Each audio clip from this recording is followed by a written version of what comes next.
Hi, let's get right into things. This video will attempt to serve as a guide, teaching you everything you need to know about playing the Lunatic difficulty in the 7th Touhou game, Touhou Youmu Perfect Cherry Blossom, aka PCB, aka Printed Circuit Board. It'll also attempt to serve as an overview of PCB Lunatic in general, showing off all its cool-looking patterns, as well as peppering in some interesting facts about Japanese mythology, the Japanese language, and Touhou lore. It's my hope that you'll find something of value here, even if grinding out 1cc attempts isn't in your plans for the future. I'll try to keep the intro brief this time around. First, some quick callouts.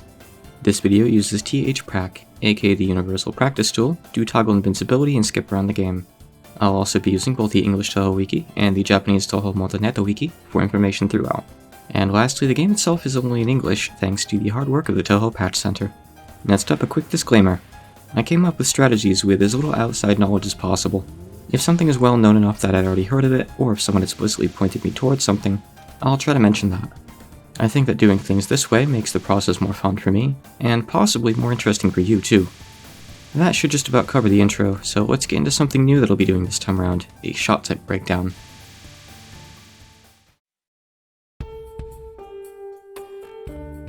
Let's start with a quick overview of what each shot type does at full power. You should hopefully be spending most of the game at full power, or at least close to it, so as far as I'm concerned, that's what really matters here. I'll also be covering bombs after I've gone over each character's individual shot types. Naturally, we'll be looking at Reimu first. Her stats include medium movement speed, slow focused speed, and 3 bombs per life. Her special traits are a smaller hitbox and a longer window for death bombing. Both of these traits are especially good for survival, potentially making her a strong candidate if you're just trying for your first 1cc. When unfocused, Reimu A fires out 4 fixed lines of amulets, as well as 2 streams of homing ones. Unlike back in EoSD, they won't miss nearby enemies and end up going off the screen. When focused, she'll instead fire out 4 fixed lines and a dense stack of 4 fast-moving larger homing amulets that'll hit for more damage than the small ones. Reimu B is Needle Reimu, my personal shot type of choice, in almost every game where it's available. While unfocused, she fires out 5 fixed lines of amulets as well as 6 straight shooting lines of needles, though 2 of them fire out less frequently. Firing while focused will shrink the amulet lines from 5 to 3, and convert the needles into a single stream of these scary red arrowhead things. Moving on, Marissa has fast movement speed, medium focused speed, and 2 bombs per life. Her special traits are that you have to go less high on the screen for point items to have their highest value, and that her point of collection is lower. Point items are what give you lives in PCB, not the actual points themselves, so her first ability is unfortunately useless for a 1cc. The second one can be handy, but isn't really anything make or break. While her abilities don't really help you get a 1cc, her strong point is her combination of solid shot damage and really good bombs. Marissa A, while unfocused, fires out 3 rows of blue bullets and a set of Christmas trees, I mean magic missiles, on either side of her. The center row of blue bullets fires less frequently than the other ones, and the missiles have a horizontal offset to their trajectory and move rather slow. By the way, it might look like there are actually 6 rows of blue bullets, but that's just because there are 2 per spray. While focused, she'll swap the Christmas trees out for these weird blue... Actually, maybe it's best that I don't try to come up with a name for these. Either way, she'll fire these things straight, but just like the missiles, they'll take a bit before they reach max speed. Marissa B shoots out 5 rows of the usual blue bullets while unfocused, along with a piercing laser on either side. These lasers will occasionally blink off and back on, but they're active more often than not if you're on full power. Firing while focused will lower the blue bullet streams from 5 to 3, and focus the lasers into a single one in front of you. Sakuya's movement speed is medium, her focused speed is fast, and she starts off each life with a whopping 4 bombs. Her special traits are a larger grace box and a smaller loss of cherry points after taking a hit. Neither of those are the least bit helpful for 1cc, but her stock up bombs makes her a decent pick for survivability regardless. While unfocused, Sakuya A fires out 3 sets of blue knives and... hold on, let me count real quick. 10 sets of purple ones. The blue ones form a 3-way set of lines in front of her, and though 2 of the purple sets converge at the far edge of the screen, the rest fire outward to cover a really large area. While focused, she'll instead fire all of her knives at a single target. Unlike Reimu A's homing amulets though, Sakuya has a max angle that she can fire her knives out at. If the line from her to her target exceeds that angle, she'll just fire them all on a compressed fan in front of her instead. Sakuya B is known as the unique type, and for good reason. While unfocused, she'll normally fire out a dense barrage of blue and purple knives out in front of her, with a few diagonal ones peppered in for good measure. However, her gimmick is that moving left or right will angle them in the direction that you are moving, and that they'll return back to center when you don't move. This can make it difficult to keep damage on something while unfocused. However, that's where her focus shot comes in. The first thing it does is compress both streams of knives to be tighter. The second, and more important part, is that it'll also lock your blue knives into firing straight forward and your purple ones into whatever angle they were already firing in. This creates a sort of aiming minigame that you have to play with Sakuya B on top of normal gameplay. I'm personally not fond of it, since micromanaging this distracts me from dodging the actual patterns. Now that you have a basic idea of what each shot type does, I'd like to do a quick DPS comparison.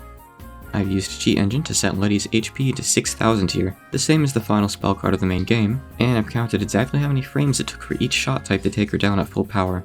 I begin the frame count at the first frame that Letty takes damage, and end it as soon as the timer disappears from the screen. I've recorded data for each shot type at point blank range, as well as at your default spawn position. The latter will obviously be a more practical number, with the close range DPS being a best case scenario where you get to shotgun a boss. One thing to note is that non-spells work differently from spell cards when it comes to HP and damage. My goal here, though, is just to highlight the relative damage between shot types, so that doesn't really matter for this conversation. All data here is taken with the player being perfectly centered, no shenanigans to get more bullets to hit or anything. What you see is what you get. I'm sure that you don't have to squint too hard to find some issues with my data gathering methods, but look, I'm doing a YouTube video, not a college level research paper. Cut me some slack, okay? So here's the data I ended up getting. As we'd expect, Reimu A is on the low end as far as DPS goes, since her homing amulets allow for constant damage regardless of position. Following that, Reimu B naturally gets a solid damage increase over her. Marissa A's unfocused damage is a solid step above Reimu B's, but her focused damage is actually more or less the same. You would expect Marissa B to have less damage in exchange for her piercing lasers, and while that is true for her unfocused shot, the damage difference between her and Marissa A is pretty much negligible when focused. Sakuya A, similar to Reimu A, has low damage in return for her wide range, practically guaranteeing that you'll be damaging something at any given time. Her unfocused damage in particular is absolutely garbage and will only tickle bosses. When unfocused and at a distance, she took over 2 full minutes to clear my test card. As for who cleared it the fastest, well, we'll get to that in a minute. Sakuya B has solid unfocused damage at any distance, due to most of her shots traveling straight. Her focused damage is also incredibly good, considering that if you lock your shots in place, you don't have to worry too much about positioning for it. Right off the bat, you might notice some strangeness in these numbers. I did as well, and did some testing in order to see if I could get to the bottom of what was happening. The first point I'd like to bring up is that Reimu A has some general weirdness with her damage. Depending on your exact distance, 1 tap's worth of shots will generally do 80 damage. However, it can also do up to 84 instead, or dip down as low as 68. I don't have a good way to overlay cheat engine to show you this happening, but here's some clips of it. 80 and 84 will look the same, but in the third clip you can clearly see Letty's HP bar go down by 1 pixel instead of 2, even though all of our bullets are still hitting. The really weird thing is that this discrepancy doesn't seem to be coming from her big homing amulets, but instead from her regular shots. I tried out a bunch of random positions where only her homing amulets hit, and a single tap always did exactly 22 damage. I have no idea what's going on here, but thanks to testing out her amulet damage, I can tell you that her main shot does a lot more than your homing shot. Sakuya B is a pretty interesting case, and definitely the most practical info when it comes to shot type nuances. Her purple knives appear to have a non-insignificant amount of damage ramping on them. That is to say, the longer they've been on the screen for, the more damage they do. Firing point blank with Sakuya B will net you a DPS of 200, but if you sit further away while still taking care to make sure all of your knives hit, that'll rise to a whopping 259, cementing her as the highest DPS in the game. Well, at least under the somewhat specific circumstances of measuring under. Keeping this damage up all the time is far from feasible considering her gimmick though, coupled with the fact that Touhou has you, well, dodging bullets most of the time. Regardless though, when making decisions with how to deal damage with her, your purple knives all combined do nearly twice the damage as your blue knives, so try to avoid situations where you're hitting with your blues but not with your purples. If you ever find that happening, let go of focus for a second while continuing to fire so your aim resets to center. There were some other abnormalities as well, like focused Reimu B doing 2 less damage for tap if you were too close, and focused Sakuya A doing 2 more damage for tap if she's really close to her target, but I've opted to cut some of these out. I suspect that damage ramping may be the reason for the discrepancy you see in Marissa A's numbers too. I originally had half a mind to talk about these oddities for a bit longer, but this video is supposed to be a Lunatic 1cc guide, and I think that's getting a bit too in-depth, and probably wouldn't be useful unless you're speedrunning the game. Heck, I wouldn't be surprised if some of it's not useful unless you're making a task, and even then I'm not totally convinced. After this video is all finished, I plan on looking around and seeing if the community has already found answers to these questions. However, I'm content with my accuracy on this for now.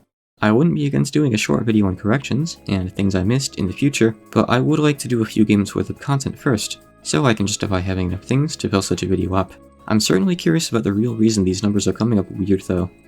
Okay, next up, let's go over everyone's bombs real quick as well. Each character has 2 bombs in Perfect Cherry Blossom, one for when they're unfocused, and one for when they're focused. As a heads up, I'm going to be rounding numbers much more generously here. Additionally, this time around, I will introduce damage numbers as we go, rather than dumping them all on you at the end. And again, damage numbers are taken from testing against a spell card, not a non-spell. Reimu A's unfocused bomb creates a bunch of orbs that'll spread out in fixed angles before moving back toward the point of origin and exploding. They do contact damage while they move as well, but their total damage is going to be pretty pitiful no matter what you do.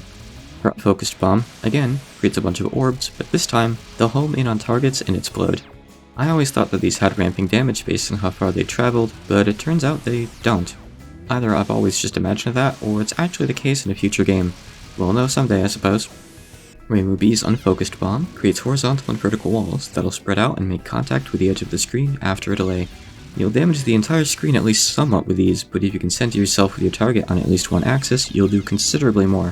Following that logic, centering yourself on both will result in the best damage, but it's probably not too often that you'll be on top of the boss to allow for that. But if you are looking to sit on top of a boss and bomb as Reimu, then look no further than Reimu B's focused bomb. It plops down some rotating squares that damage everything nearby. Their hitbox doesn't shrink as their graphics do, instead covering just a bit under the initial size of the straight square you see at the very start of the bomb. Depending on where it's used, you can either do a lot of damage with this bomb, or absolutely none at all. Marisa A's bomb is similar to Reimu A's. It'll create a bunch of stars that'll fire away from you at fixed angles. They don't boomerang out like Reimu's orbs do though. They'll do passable damage if you can hit with multiple of them by bombing near your target. But you probably won't be square on top of the boss like I am here very often, so Marisa A's most reliable bomb damage would be just using her focused bomb from afar. It fires at a barrage of stars in a cone in front of her. There's not much else to say about it. It does precisely what it looks like it does. Marisa B's unfocused bomb creates 3 lasers that spin around her, gradually accelerating and damaging anything in their path. If you're close to your target, the lasers will remain on top of them for longer, resulting in more damage, which gives a grand total of about 3600 damage over the bomb's duration, making it the strongest bomb in the game by a long shot. And yes, that's even stronger than her focused bomb, Master Spark. Master Spark fires a giant laser forward that covers most of the screen and does constant damage. If you're just bombing for sheer power though, your unfocused bomb is surprisingly your better option here. Your movement is slow during it, but if you're doing a planned bomb, rather than a reactive one, you can easily make sure that you're close enough to get in position for some solid damage. One thing I'd like to note about Marisa B though is that she's unique from all the others when it comes to her bombs. She's the only shot type that can't keep firing while her bombs play out. This will naturally mean that if you're firing while bombing with the other shot types, the gap between the damage her bombs do compared to theirs isn't actually quite as big as it may initially seem, but they are still pretty darn strong. Sakuya A's unfocused bomb fires a random barrage of knives everywhere. They spawn a little to her left instead of directly on top of her for some strange reason. Their damage can vary a bit based on your luck, but it'll generally be quite low. The 1300 you're seeing for its close range damage isn't achievable unless you bomb while ramming the boss, so as usual, don't pay it too much mind. Her focused bomb, much like her focused shot type, fires a bunch of aimed knives instead. Much like Reimu A's focused orbs, you can expect the same damage from it every time. It has twice her damage output on a single target though. Sakuya B's unfocused bomb freezes on-screen bullets and damages the entire screen. Her focused bomb creates a square behind her that tries to follow her around the screen as she moves, but it acts like kind of a boomerang and overshoots past you. You can somewhat direct it around if you move just right. Only targets that touch the square will take any damage, but the whole screen will still get cleared after it's done regardless. I'm aware that Sakuya B's bombs have other implications if you're playing for score, but this is 1cc 101, not scoring 1.9 billion, so her bombs are pretty horrible here. The only praise I can really give her is that her focused bomb has the longest invincibility time, about 7 seconds. But everyone sans Reimu B hits at least around the 5-second mark with their focused bombs, so is that really that impressive? Now that I went over the special traits, damage, and bombs of each shot type, I'd like to make some recommendations. I originally thought that this would be a pretty cut and dry decision from the data I'd gathered, but I ended up doubting myself, so I did some quick runs to ensure I had the hands-on experience to deliver a proper judgment here. All that for just a few paragraphs too. I really do spoil you guys, don't I? If you want a homing shot type, my personal pick would be Reimu A.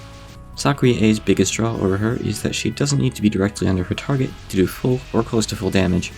As a quick reminder, this is because most of Reimu A's damage actually comes from her regular shots, not her homing amulets. But while it's nice that Sakuya A gets to end cards a little faster, I'm not a fan of her increased hitbox size, short death bomb window, and faster focused movement. I also find Reimu A's homing to be better for stage portions. The key difference between the two shots and stages is that Reimu A's amulets continue homing after being fired, and will track a new target even if your original one gets shot down, while Sakuya A just fires towards something, and you have to hope it's still alive at the time your knives reach it, or you lose out on potential damage. That, coupled with the angle restriction on her knives, means that Reimu A will have an easier time in certain stage portions. If you do opt to play Reimu A, one helpful trick that you can use to offset your low damage is to sit a little off center from your target so you can hit with both your center shots and one of the side rows too. If you want to play a non-homing shot type, both Reimu B and Marissa B are solid choices. I believe that Marissa B pretty much outclasses Marissa A. Partner focused damage may be lower, but your focus damage is more important more often, and they output very similar numbers there. Sakuya B isn't worth it due to the micromanaging you'll need to do in order to keep your damage steady. Reimu B is a good comfort pick if you'd rather have slower movement and more precision, while Marissa B offers better damage and better bombs. Seriously, if you can position yourself to use her unfocused bomb on an attack that doesn't have any armor at the start, it's basically just an I want to skip this pattern button. If you're going to pick Marissa B, try to have a list of cards ready in your head that you'll be using your bombs on to get the most value out of her. If you find that you can't get in position with a non-directional laser, Master Spark is still a very solid bomb when it comes to damage, so don't sweat it. Now that you're somewhat educated on each shot type, we can finally begin the game for real.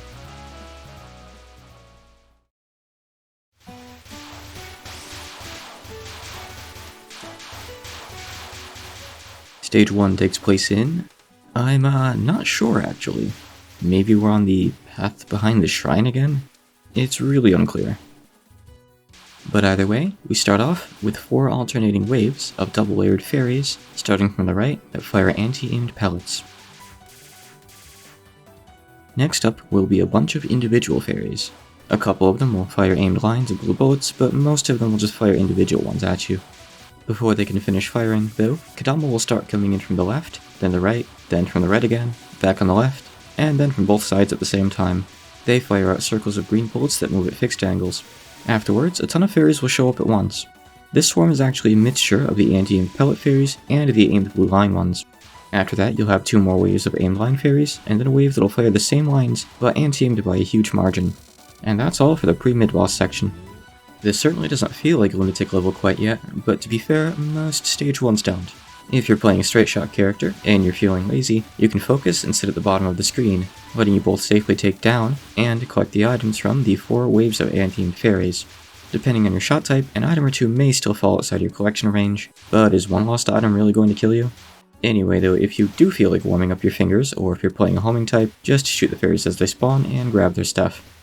Man, running for sections without much going on feels weird. Try it sometime, you'll see what I mean.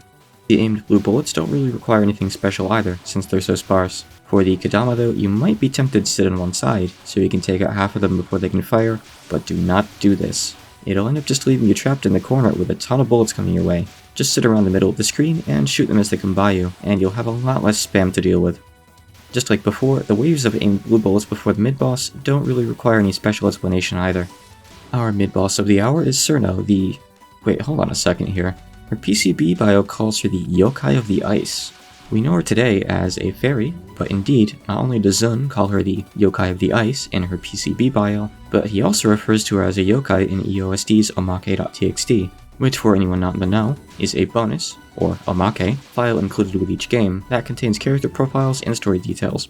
When she's first introduced in EoSD, it's with the word hyosei. Hyosei isn't actually a real word in Japanese, but instead one that Zun just made up. It's commonly translated as Ice Fairy, and that's because it's similar to the word for fairy, which is yosei. Zun just removed the first kanji, yo, which is the same strange kanji used in yokai, and replaced it with hyo, meaning ice instead.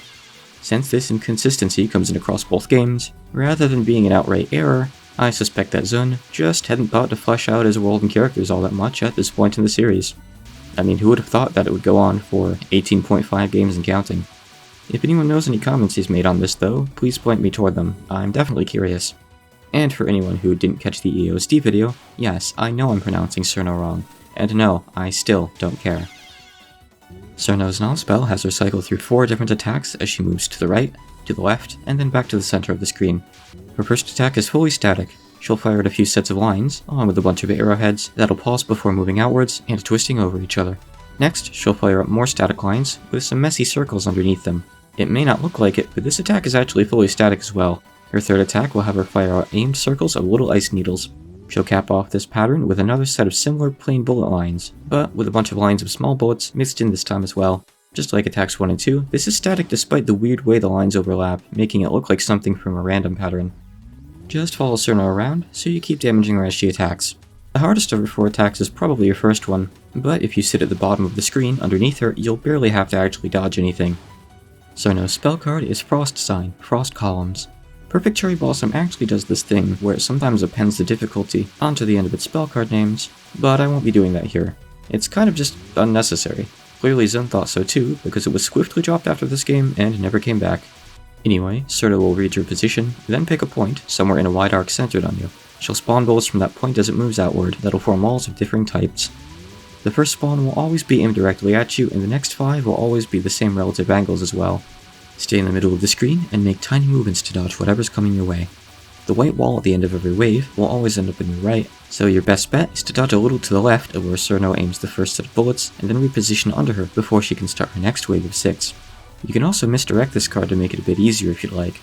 Cirno checks your position when charging up, then proceeds to close her eyes while she actually fires bullets, so misdirecting 1 wave means that you successfully misdirected 6.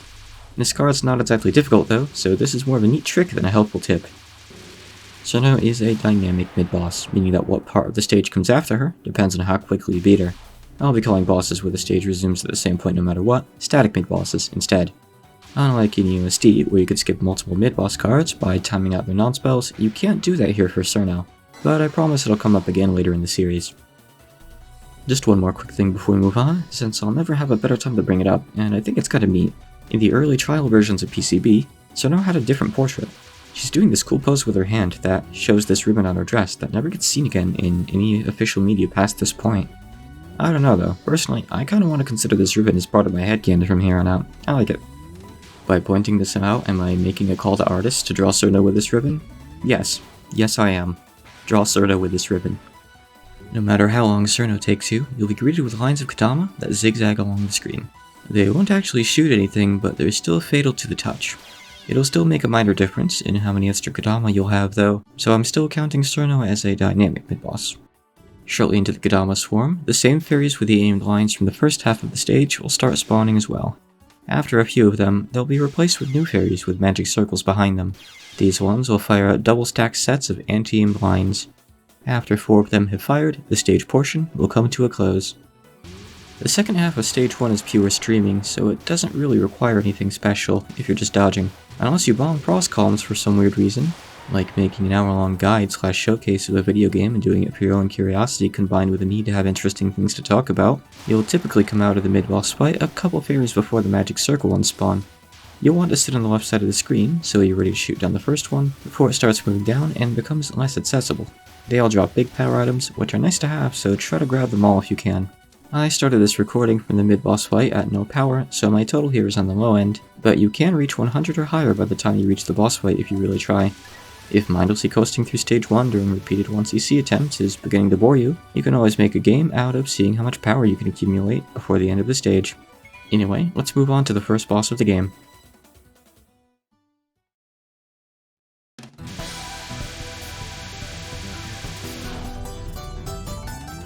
The stage 1 boss is Letty Whiterock, What Winter Left Behind. Man, that has a cool ring to it. Outside of being a photo target and shoot the bullet and getting a background cameo in Hopeless Masquerade, this is Letty's only appearance in all the games, so if you're a fan, treasure her while she's still around. Hidden Star in 4 Seasons would have been such an easy place to stick her as the mid-boss of stage 4, but I guess it just wasn't meant to be. Letty's name is a direct reference to a character named Letitia Blacklock from an Agatha Christie novel named A Murder is Announced. Yeah, the Agatha Christie references don't just stop after EoSD. Letty's first non-spell is separated into 2 attacks. She'll start off by firing a bunch of blue lines of plain bullets, rotating their spawns around her as they go. As she does, she'll make a spiral in the opposite direction with these double-layered walls of 7 green diamonds. Once she's finished with that, she'll do 2 waves of her second attack. She'll create a chilly mist in an arc centered on her angle to you, starting at her right. After a delay, the mist will burst into 2 different shades of blue bullets that'll head in roughly the same direction she fired the mist in. She'll then repeat this from the other side before looping back to her first attack. On every wave past the first, her first attack will last for twice as long and shift directions midway through. Her first attack is static and all the bullets travel straight, so just find a gap and sit in it. Her second attack can be misdirected like cross columns, but even more easily. If you want to do this, just sit above Letty until you see the mist begin to spawn, and then circle back beneath her. The mist doesn't actually damage you, so feel free to pass through it. Otherwise, just dodge to the bottom of the screen. Is misdirecting boss patterns going to become a recurring theme in Perfect Cherry Blossom? Letty's first card is Cold Sign, Lingering Cold. One wave of this consists of 2 spirals of mist that'll burst into sets of 3 tightly packed bullets. Their angles also spin around like a spiral, ensuring that no section of the screen will be particularly less dense than another. The earlier batches that spawn will slow down before reversing direction, but the later ones will just keep moving the direction they were initially given. With each wave, Letty will also fire 3 big snow bullets toward you. They'll have a trail of smaller bullets behind them that'll unfold into a bunch of triple layered lines after a delay, with the ones that end up on the outside moving significantly faster than the ones on the inside. Letty checks your position every time she fires at a snow bullet, so there's no cheese misdirecting to be done this time around. She'll try to stay fairly close to you horizontally, probably in an attempt to make this card easier, since we're still in stage 1, though she'll never go too close to the edges of the screen. Try to sit as still as you can when Letty starts firing the snow bullets, so all 3 waves are aimed directly toward you. Doing this will make dodging easier, since you can just sit in the gaps that form and place all your focus on the bullets spawned from the mist. Do note, however, that Letty will move between the first and second waves, so they won't all be perfectly aligned, but this will still create easy to navigate gaps between the lines. Just watch out that the blue walls don't block you in, and this one should be easy. Letty's second Nonspell has her create 3 lasers that spin clockwise around her, creating a bunch of blue bullets that'll move in various directions. She'll then do the same thing, but in the other direction instead. After that, she'll use the same mist attack from her first Nonspell from left to right, followed up by the same blue-green spiral as well, before looping around back to the lasers. If your power's halfway decent and you keep firing on her though, you'll be finished before she even brings out the mist. This Nonspell's really weird in that it introduces one new attack, but also uses both attacks from the previous Nonspell. Either way, just stay relatively centered on Letty and keep yourself away from the bottom of the screen by a bit, so you can give yourself room to maneuver through the laser's bullet spam. Keep your eyes up a little higher than usual, so you can spot any tricky formations coming your way to give you time to dodge in advance. Try to stay just a little off-center while dodging the mist bullets, so you don't get surprised by the static lines she fires straight down. This time around, you can't reliably reach Letty to misdirect the mist, by the way. The part with the lasers can get surprisingly dense if you're unlucky, so this pattern earns the first 2-star rating of the game. Letty's second and final card is Mystic Sign, Table Turning. For the longest time, I had no idea why this card was named like this, but apparently a table turning is a type of seance where everyone sits around a table, puts their hands on it, and waits to see if it turns. So it's similar to a Ouija board. And perhaps this doesn't come as a surprise, but a table turning is featured in one of Agatha Christie's novels, this time in the Sitterford Mystery. It also just so happens that the table turning in that book happens during a snowstorm, further solidifying the connection with Letty. So this card has 3 waves to it. The first 2 involve Letty creating a set of 5 lasers that spin around her clockwise, spawning arrowhead bullets with static angles relative to them as they move. After that is a wave with 3 lasers that move around in both directions. As far as I can tell, this card is fully static outside of Letty's own movements. Like before, she'll go towards you horizontally when moving, but she'll return to center with every 3rd movement. You'll want to stay in the middle for the entirety of this card. The bullets from the first 2 sets of lasers should be pretty easy to dodge, with the only tricky looking part coming from the 3rd wave. Once you see the symmetrical pattern coming your way, you can sit in the middle and move vertically to dodge through it relatively easily. It's not too often that it's a problem, but the lasers that Letty fires can sometimes end up crossing through the center of the screen depending on where she is when firing them. When this happens, it's specifically a laser from the 2nd wave, since that's the only one she's not in the middle of the screen for. You can make this laser be further to the right by dodging a little to the right of the screen center, since that'll make her move towards you before firing that wave. And that wraps up Letty. So far, we only have Rumi to compare her to, and then not by much, I'd say that Letty's the harder stage 1 boss. Though I only gave her a single 2-star rating, just like I did with Rumia, Letty's patterns are still more dense, while most of Rumia's were just free passes.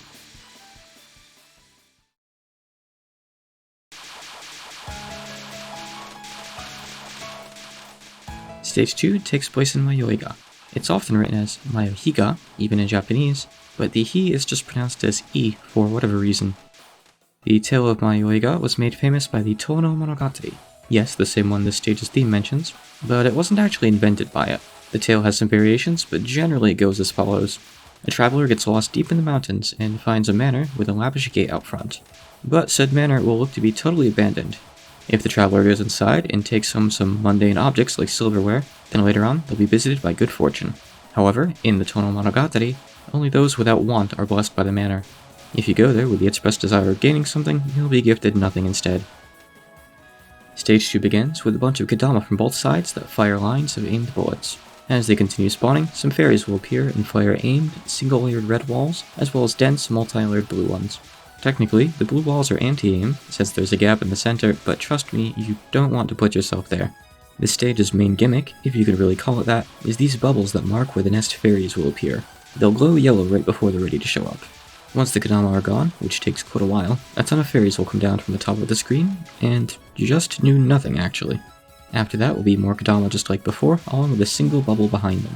Rather than spawning a fairy, this bubble will continuously split into 3 new ones when it turns yellow. After 2 of these splits, the 9 resulting bubbles will pop and fairies will appear, firing at the same patterns as before, as well as some anti-aimed bullets. There will be 1 more wave of Kodama and another splitting bubble after that, but the fairies that spawn this time will all fire out random bursts of blue bullets. You only have to dodge partway through them before the mid-boss shows up to clear the screen for you though. Okay, so that might have looked awful difficult, but that's just because I wasn't shooting anything. I know I usually have something to say, even for the easier stage segments, but I just don't have much this time around. Like in stage 1, stay around the center to take out the Kodama, since they'll linger on the screen, and make things messier if you try to hug the side.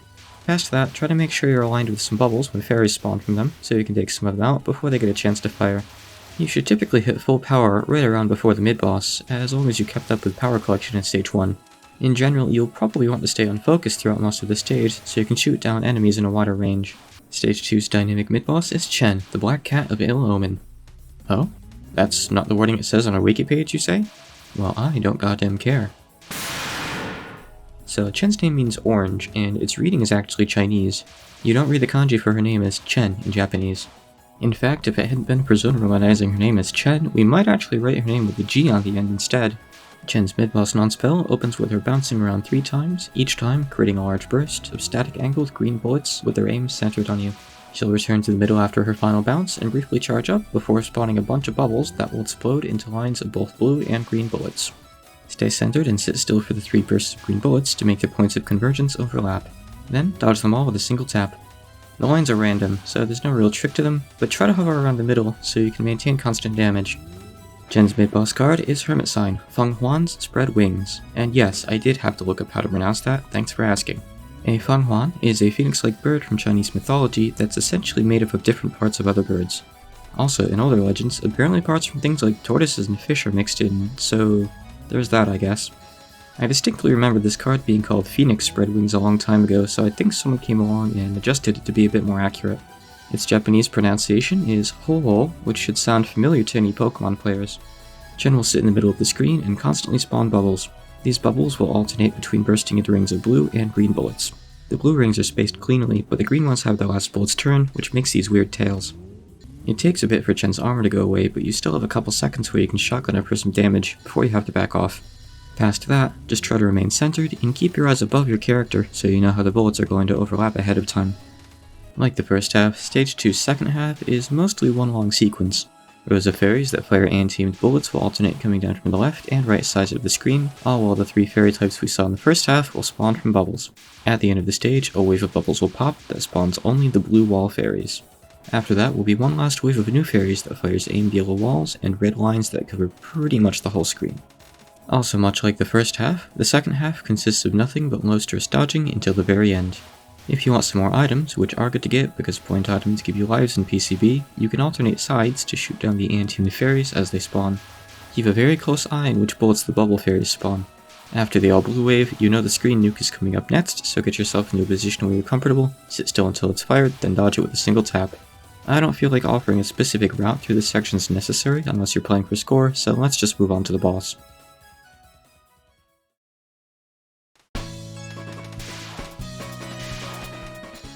As anyone who's seen the stage title could probably tell you, Chen returns as the boss of Stage 2. For her opening non-spell, she creates a multi-layered circle of red arrowheads, and then a circle of blue ones. They're broken up into a few different layers that'll twist outwards in different ways, but each color forms their own different type of wall as they spread out. After that, she'll bounce around and fire out 3 aimed triangles of green bullets. Chen will fire her first wave lower on the screen, because that's where she sits during the conversation, but every subsequent wave will be from a higher position. As I mentioned, both the blue and red bullet spreads have their own different kinds of walls mixed into them. Identifying these and playing around them is the most important thing here.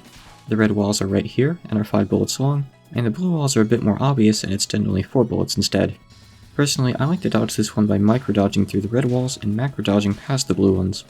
I'll usually pass through the reds between the 3rd and 4th bullets, but sometimes the gap between the 4th and 5th will look better, so I'll go for that instead. I find that going around the reds instead can sometimes put you into a weird place for the oncoming blue and green bullets due to the differences in how the waves can overlap, potentially giving you only a short window to react properly. It'll also bring you further away from the center, which is where Chen will spend most of her time, so the pattern will drag on for longer. If you're uncertain, try out both methods for yourself and see what feels more natural for you. I'm not the Danmaku police. I will, however, put out a warrant for your arrest if I see you spitting Honest Man's death. Chen's first card is Yin Yang, Seiman-Daimon. Okay, so Doman Seiman, or also sometimes said the other way around as Seiman Doman, refers to a set of 2 shapes, used as a sort of magic charm that keeps divers safe from various sorts of yokai and other bad phenomena. The Seimon part refers to the shape of the star, and the Daimon part refers to a lattice of lines. It's also often thought that the word Seiman may have originated from the name of an old onmyoji, or practitioner of yin and yang, named Abe no Seimei, who is known for using shikigami, which Chen happens to be one of. Anyway, so you may have noticed that this card is actually called Seiman-Daimon on Lunatic. It's simply called Doman Seiman on hard, but Seiman can't really be explained without the context of Seiman-Doman. So Daimon just means large crest. Abe no Seimei used a crest in the shape of a Chinese bellflower in his practices, which is shaped like a star. So to sum all that up, translating this name would be difficult without losing a lot of context. Something like Great Star Crest could work, but there's a lot more to it than that. It's definitely just best the way it is. Chen will bounce around and trace lines in the shape of a star. Each point will create multi-layered circles of aqua arrowhead bullets with additional bursts, facing roughly outward away from the star's center. The screen will then flash and shake, and the bullets will start twisting clockwise. As they do, Chen will spawn 2 lasers that spin around her, also clockwise, spawning blue bullets at random as they move. She'll then repeat both attacks, but they'll move counterclockwise, and the arrowheads will be purple instead. The spread of bullets that'll reach you is rather random, so there's no real trick to this attack. Just keep an eye out for dense clusters of arrowheads and path appropriately to avoid them. Chen doesn't move outside of when she's creating the star though, so at least staying in the center ends this card pretty quickly. For Chen's second Nonspell, she'll fire at a blue circle comprised of spirals of rice bullets and rings of both plain and arrowhead bullets. After a delay, the inner circle of plain bullets will twist out and accelerate past the outer circle, and then all of the arrowhead bullets will hum toward you. She'll also create a red circle that does the same thing, but everything will just go in the opposite direction instead. After she fires both circles, she'll bound toward you, back to the center, and then towards you again, spawning random bursts of falling bullets with each hop. Sit in the center at the start, and stream both of the arrowhead circles in the same direction. Dodge the 3 random bursts on the side of the screen until Chen finishes bouncing, then head back to the middle. Head over to the other side to dodge the next wave, then repeat until she goes down. Chen's second card is Service Sign, Gohou-Tendou's Wild Dance. Let's keep the trivia short this time. A Gohou-Tendou can refer to either one of 2 things. It can either be a god that protects Buddhist principles, as the envoy of a Buddha, often appearing as a child, or it can refer to a Buddhist god or kishin serving a high-ranking practitioner, sort of akin to a shikigami. Chen will start off in the upper right, charge up, and then spin to the lower left corner of the screen, spawning bursts of blue bullets as she goes. These bullets have fixed starting angles with just a little bit of random variance to them. She'll then travel from the upper left to the lower right, spawning red bullets this time instead. Next up is yellow bursts from the top left to the bottom left, and then from the top left back to the center. She'll then fire a really sparse spiral of orange bullets. Even waves will have her traveling a different path. She'll go from the middle to the lower right, the upper left to the center, suddenly stop in the center, change directions toward the lower left, appear from the upper right, and then go back to the center again, change directions one more time, then head toward the lower right, and then travel from the upper left to the center, before finishing off with the same spiral of orange bullets, but spun in the other direction this time. I'm going to be honest with you though, you really don't need to memorize all that. Heck, I feel like a fool for even going over it. Just dodge this card in roughly the middle of the screen, except for the first movement of every even wave. Her slow speed during that one specific movement makes the bullets much denser, so you'll want to move over here to the left, look for a gap to dodge around this wall, and then move back to the center and continue dodging like usual. Chen's final card is Direction Sign, Kimontonkou. This card's name refers to an ancient astronomical Chinese divination technique. Its original Chinese name is Qimendonjia. It was used to help gain an edge in war by divining the best course of action. I personally just noticed that one move in Labyrinth of Touhou 2 that buffs Chen's attack and speed to insane levels, while lowering her defenses from paper thin to soggy paper thin. Anyway, this is a relatively straightforward card. Chen will spin around the screen, creating these starburst patterns with some random variants to their shapes. I'm sure there's a proper name for these, but I don't know it. Each bounce will also create sparse rings of blue and green arrowheads with fixed angles. This card can be pretty dense at times, but positioning is key to making it a little bit more manageable. The blue and green arrowheads always come at fixed angles, but they come fast. Your goal should be to stay near the center of the screen most of the time. However, if Chen moves close to the outer edge and the diagonal fixed bullets start coming your way, move toward her a little so you don't have to deal with them. If you're in the center of the screen and Chen starts passing by you toward the outside, try to cut past the fixed bullets if you can, so you can remain in the center. The last thing you want to have happen in this card is to get gradually pushed toward the edge of the screen where you have to deal with fast diagonal bullets. The way the starburst patterns work also means that if you're in the corners, you'll have to deal with aqua bullets at lots of different various speeds, while staying in the center will ensure that they're relatively the same velocity. Basically, whenever possible, try to keep yourself in the area between these two diagonal lines. Don't forget that PCB adds in the enemy marker at the bottom of the screen that EoSD was so sorely lacking, making it a lot easier to track Chen as she moves around. Sure, the blue and green arrowheads give away where she is anyway, but it's still very helpful to have the enemy marker. Outside of one potential gotcha moment at the end, Stage 2's actual stage portion is rather unremarkable, as long as you don't take your finger off the fire button. As for Chen herself, I'd rate her just a tiny bit above Cirno in terms of difficulty. I debated whether to rate Kimontonkou as a 2 or 3, but I looked at a bunch of the cards I rated as 3 in EoSD, and though Kimontonkou is Chen's hardest attack for sure, I feel like it's a high 2 on my scale, whatever that really means. So that's 2 slightly harder bosses in a row. Let's see what Stage 3 has in store for us next, so we can see if this pattern persists.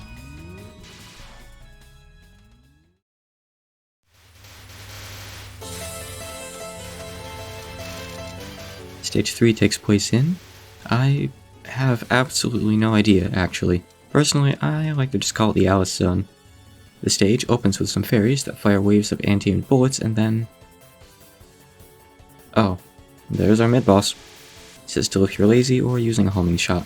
If you want the drops, sweep across from one side to take out most of them, and then dart back to the other side for the rest. The static mid-boss we face here is Alice Murgatroyd, the 7-colored Puppeteer.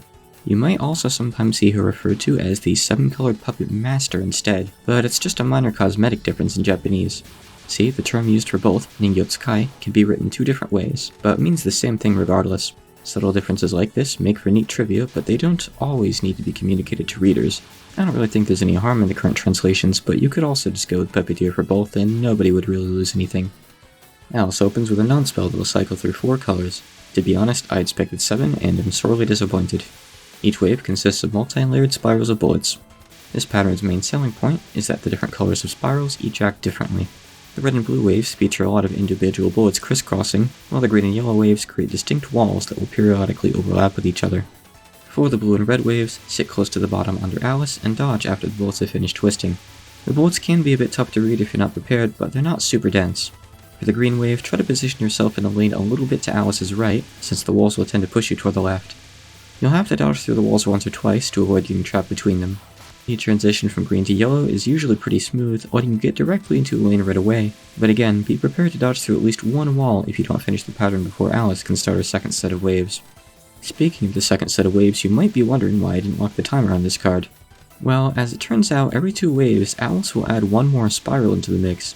This makes for a noticeable ramp up in difficulty even when just timing the card out normally, but if you let it keep on going, it'll become pretty much undodgeable. This eventually makes the game hit the bullet cap, resulting in Alice not spawning the full ring of bullets anymore. Finding cards that keep scaling like this with THPAC's timer lock feature is always such an interesting treat. Alice will always move toward you after the first 2 waves finish, and then back to the center after the last 2, so you can use this to know where she'll be in advance. It's important to damage her quickly, or else the pattern will end up going into overtime. Weaker shot types like Rainbow A will have to deal with a bit of the second blue wave, but as long as you keep the damage on, you won't end up in super dangerous territory. After Alice leaves you alone, you'll be faced with fairies that fire 4 different patterns. The anti-aimed blue ones from the start of the stage, dense aimed blue walls, single aimed red bullets, and static red bullets that come in pairs. The ones you want to pay the most attention to here are the fairies that fire the aimed blue walls. At first they'll come in sets of 3, from left, and right, but after that they mix into the crowd of other fairies, and it's not really worth listing off where they show up.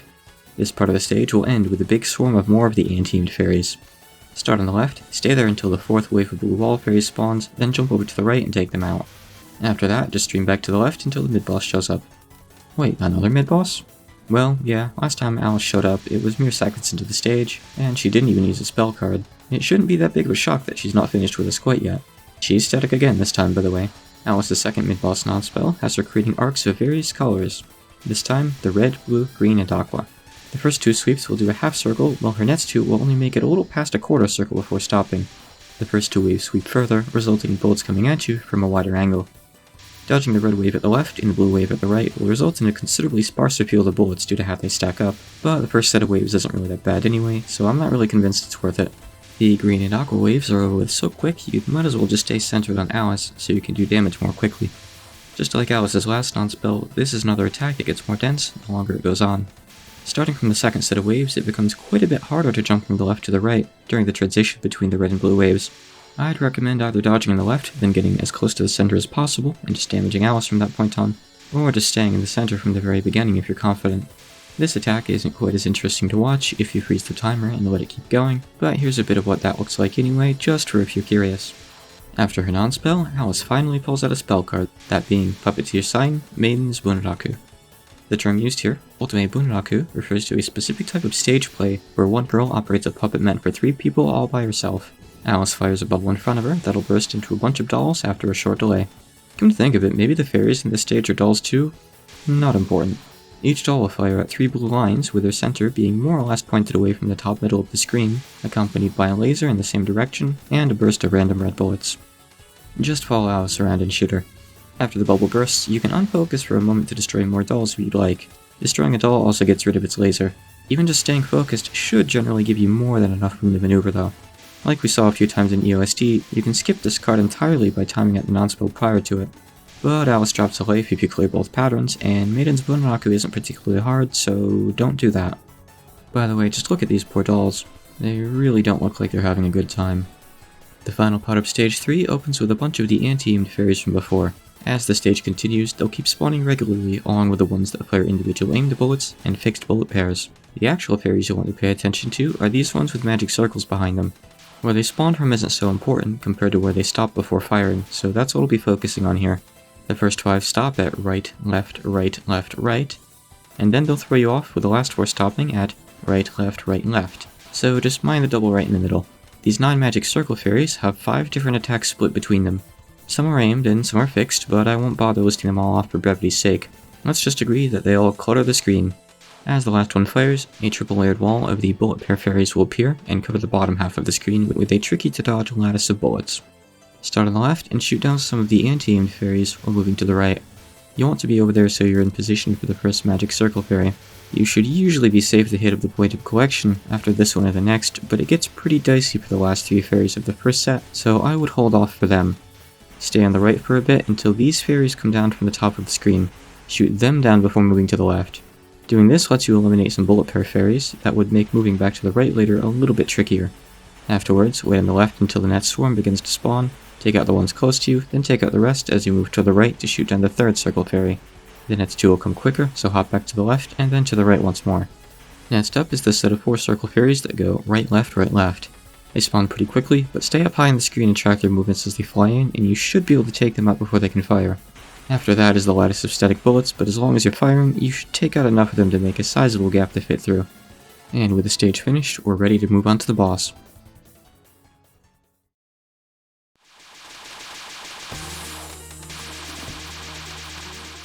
Alice returns one more time, this time as the proper boss of Stage 3.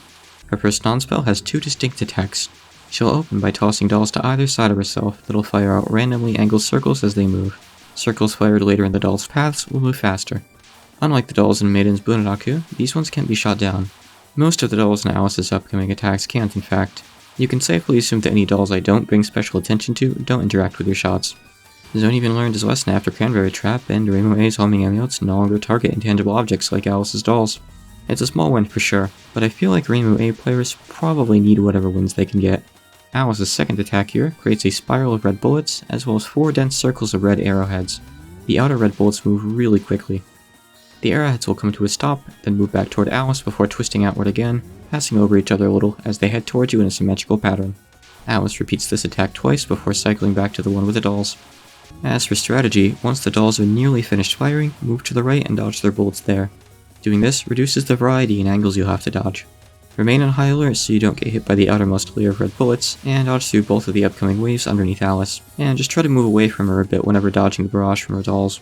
The right corner is the best spot because it'll leave you in a position where you can easily slide through the red lanes for a second attack, but you'll still want to move to the left instead if Alice is on the right when she does the doll attack. Alice's first card is Blue Sign, Fraternal Orleans Dolls. The word for fraternal here is Hourai, which refers to living all equally. But there's a bit of a story behind this card's name. See, France's national motto is Liberty, Equality, Fraternity, which translates into English as Liberty, Equality, Fraternity. Fraternity isn't really a word that we use daily, but it basically means friendship and support between one another. However, the motto actually originated during the French Revolution. Back then, the French word fraternity actually did have the additional meaning of love between all, specifically as commentary in relation to the ongoing classist issues that had sparked the revolution to begin with. Over time, the word lost that meaning due to it no longer being needed, but thanks to Japan learning of and translating the motto into their language so early in the motto's lifetime, Hourai is often still used as a translation for that part of the motto to this day. The word Yui also exists as a more accurate translation for it though. I think I remember this card being translated as Philanthropic Orleans Dolls a long time ago, but someone correct me if I'm wrong on that. History lesson aside, Alice creates 8 dolls that spin around her. For each wave of the attack, they'll spawn a single blue bullet each. That bullet will travel for a bit before turning into 5 white bullets, which will travel for a bit before turning into 5 red bullets, which will travel for a bit before turning into 5 green bullets. That's 1,000 bullets, and that's terrible. The final bounce will carry the bullets counterclockwise. That's just the first wave though. The second wave will carry the bullets in both directions, resulting in a symmetrical pattern instead, and the third wave knocks the bullets clockwise. I'm actually not entirely sure if the third wave totally mirrors the first wave. It might be a little different. I feel like the first wave's angles are a little sharper, but there's a lot to parse in this card, so I'm not really sure. I did a lot of experimenting here. I thought I'd found some rough correlations toward a position to make the first and third waves easier to dodge, but I couldn't find anything super helpful or really concrete. I got a helpful nudge from a nameless fairy about the pattern being fully static, but just rotated differently every time. And apparently some players watch where the bullets make their final bounce when they're red, and position according to that. I feel like the effects aren't super significant though, and you can reach pretty much the same proficiency in this card by just sight reading and taking care to avoid the fast bullets. Maybe I just suck at this method though. I had kind of a hard time tracking the correct bullet. Anyway, I'd recommend just dodging as near to the center as possible, since that's where Alice spends most of her time. As for the second wave though, try to identify the pattern's center, as in where the 2 parts coming at you are going to converge, and avoid that area. Don't go thinking that you can sit in the middle and have everything pass on by like you could do with table turning. That isn't going to work here. It's safe to sit in the middle during the tail end of the wave, but don't try to do this early into it. Just keep in mind that because the pattern gets rotated, the point of convergence won't necessarily be directly underneath Alice. After a bit of debate, I've decided to award this card the first 3-star difficulty rating so far. Congrats, Fraternal Orleans Dolls. However, as it turns out, the fraternity part of France's motto is actually represented by the color red. It's the freedom part that's supposed to be blue. Might want to fix that. For Alice's second Nonspell, she... Oh wait, she's already done. Yeah, so I don't really know what the deal is here, but Alice starts doing an attack similar to her first Nonspell, but almost immediately she decides that she'd rather just go into her next card instead. For the longest time, I always thought that Zen messed up and just gave this a really low health value by mistake, but I'm just now realizing that this happens even if you don't shoot. Even freezing the timer doesn't stop it from happening, so it seems like it's scripted to do this on purpose. As for why, I have no clue. As long as you're hugging the bottom of the screen, the arrowheads here won't even reach you in time, so just stay down there, dodge the first few bullets, and you're good to go. Alice's second card is White Sign, Chalk White Russian Dolls. The chalk white part here is the word Hakwa, which means both chalk as well as white wall. It's also the same word used in Japanese to refer to Russians' white monuments of Vladimir and Suzdal, which are a set of 8 medieval monuments. Alice has decided to give us a bit of a break after Fraternal Orleans Dolls, thankfully. This card has her creating sets of dolls that alternate starting at the upper right and upper left, before snaking around through the top of the screen to reach the opposite corner. Each doll will fire out 6 clusters of bullets. The clusters themselves have fixed angles, but the individual bullets within them have random offsets. You are able to destroy the dolls in this card, but not before they fire, so there's not much point. As a nice little blessing, your homing shots are smart and will still ignore them. This one doesn't really call for anything too special. Stay near the bottom of the screen and just follow Alice and keep shooting her. Dodge between the horizontal clusters early whenever possible to get through them before they spread out, and go around any diagonal ones that come your way.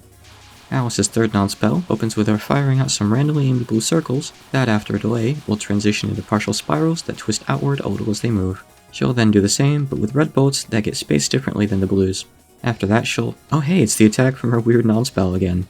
That's where it got off to. She'll perform it twice, once in each direction, and then loop back to the start of the pattern. Dodge through the blue spiral by passing repeatedly through the walls as they come your way. I personally hold down against the bottom of the screen, so I move a little slower for this. For the red spiral, just get into a lane and ride the whole thing out. As for the attack second pattern, just be careful of where the arrowheads overlap with the plain bullets and you should be okay. In fact, my damage shot types won't even have to deal with this part. Alice's third card is Elegant Design, Spring Kyoto Dolls. Once again, Alice will create a ring of dolls that'll spin around her. The bullets they fire will be messy for the first few seconds because they're still speeding up, but they'll quickly start forming circles of circles. Most of them will be of the same size, but you'll periodically have 2 waves of larger ones in a row. Just stay underneath Alice for this one. Try to keep a good distance from the bottom of the screen though. You want to give yourself a bit of time to back up and read the situation when multiple overlapping circles come at you at once. Try to proactively move upwards through the circles whenever you can safely do so. If you can get through them before they become part of a larger cluster, that usually means you've saved yourself from having to perform a tighter dodge later on. Alice's last card, finally, is Malediction, Hanged Hourai Dolls. One of the kanji Zone used in the Malediction part of this card's name is actually the older variant that's still used in China, but Japan typically uses this version nowadays. Using lesser known variants of kanji is something often done to give a name a different feel or make it look cooler. It may also be because this card's title is Magically Luminous Shanghai Dolls on lower difficulties, so there is a connection to China there. For this one, the dolls spinning around Alice create sprays of orange bullets as well as somewhat dense lines of yellow rings that form a ring around Alice. After a delay, they'll start moving based on Alice's angle to you. They'll essentially form a cage or a net around you rather than all hitting towards you directly. She'll also back them up with randomly angled rings of blue arrowheads and blue bubbles that'll twist outward. Misdirect the first wave to either side by waiting until the yellow bullets have finished spawning, and then move down underneath Alice and dodge there for the remainder of the card. Alice's armor lasts for quite a while here, so misdirecting the first wave like this won't cost you any damage.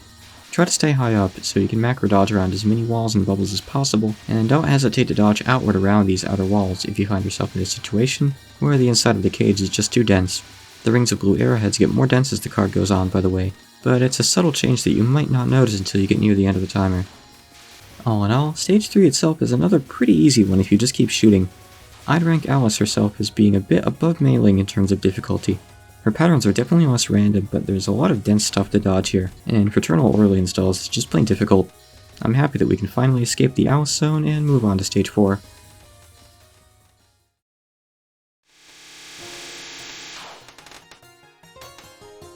PCB Stage 4, an iconic stage known mostly for its length. It also houses a few of my favorite characters, but we'll get there when we get there.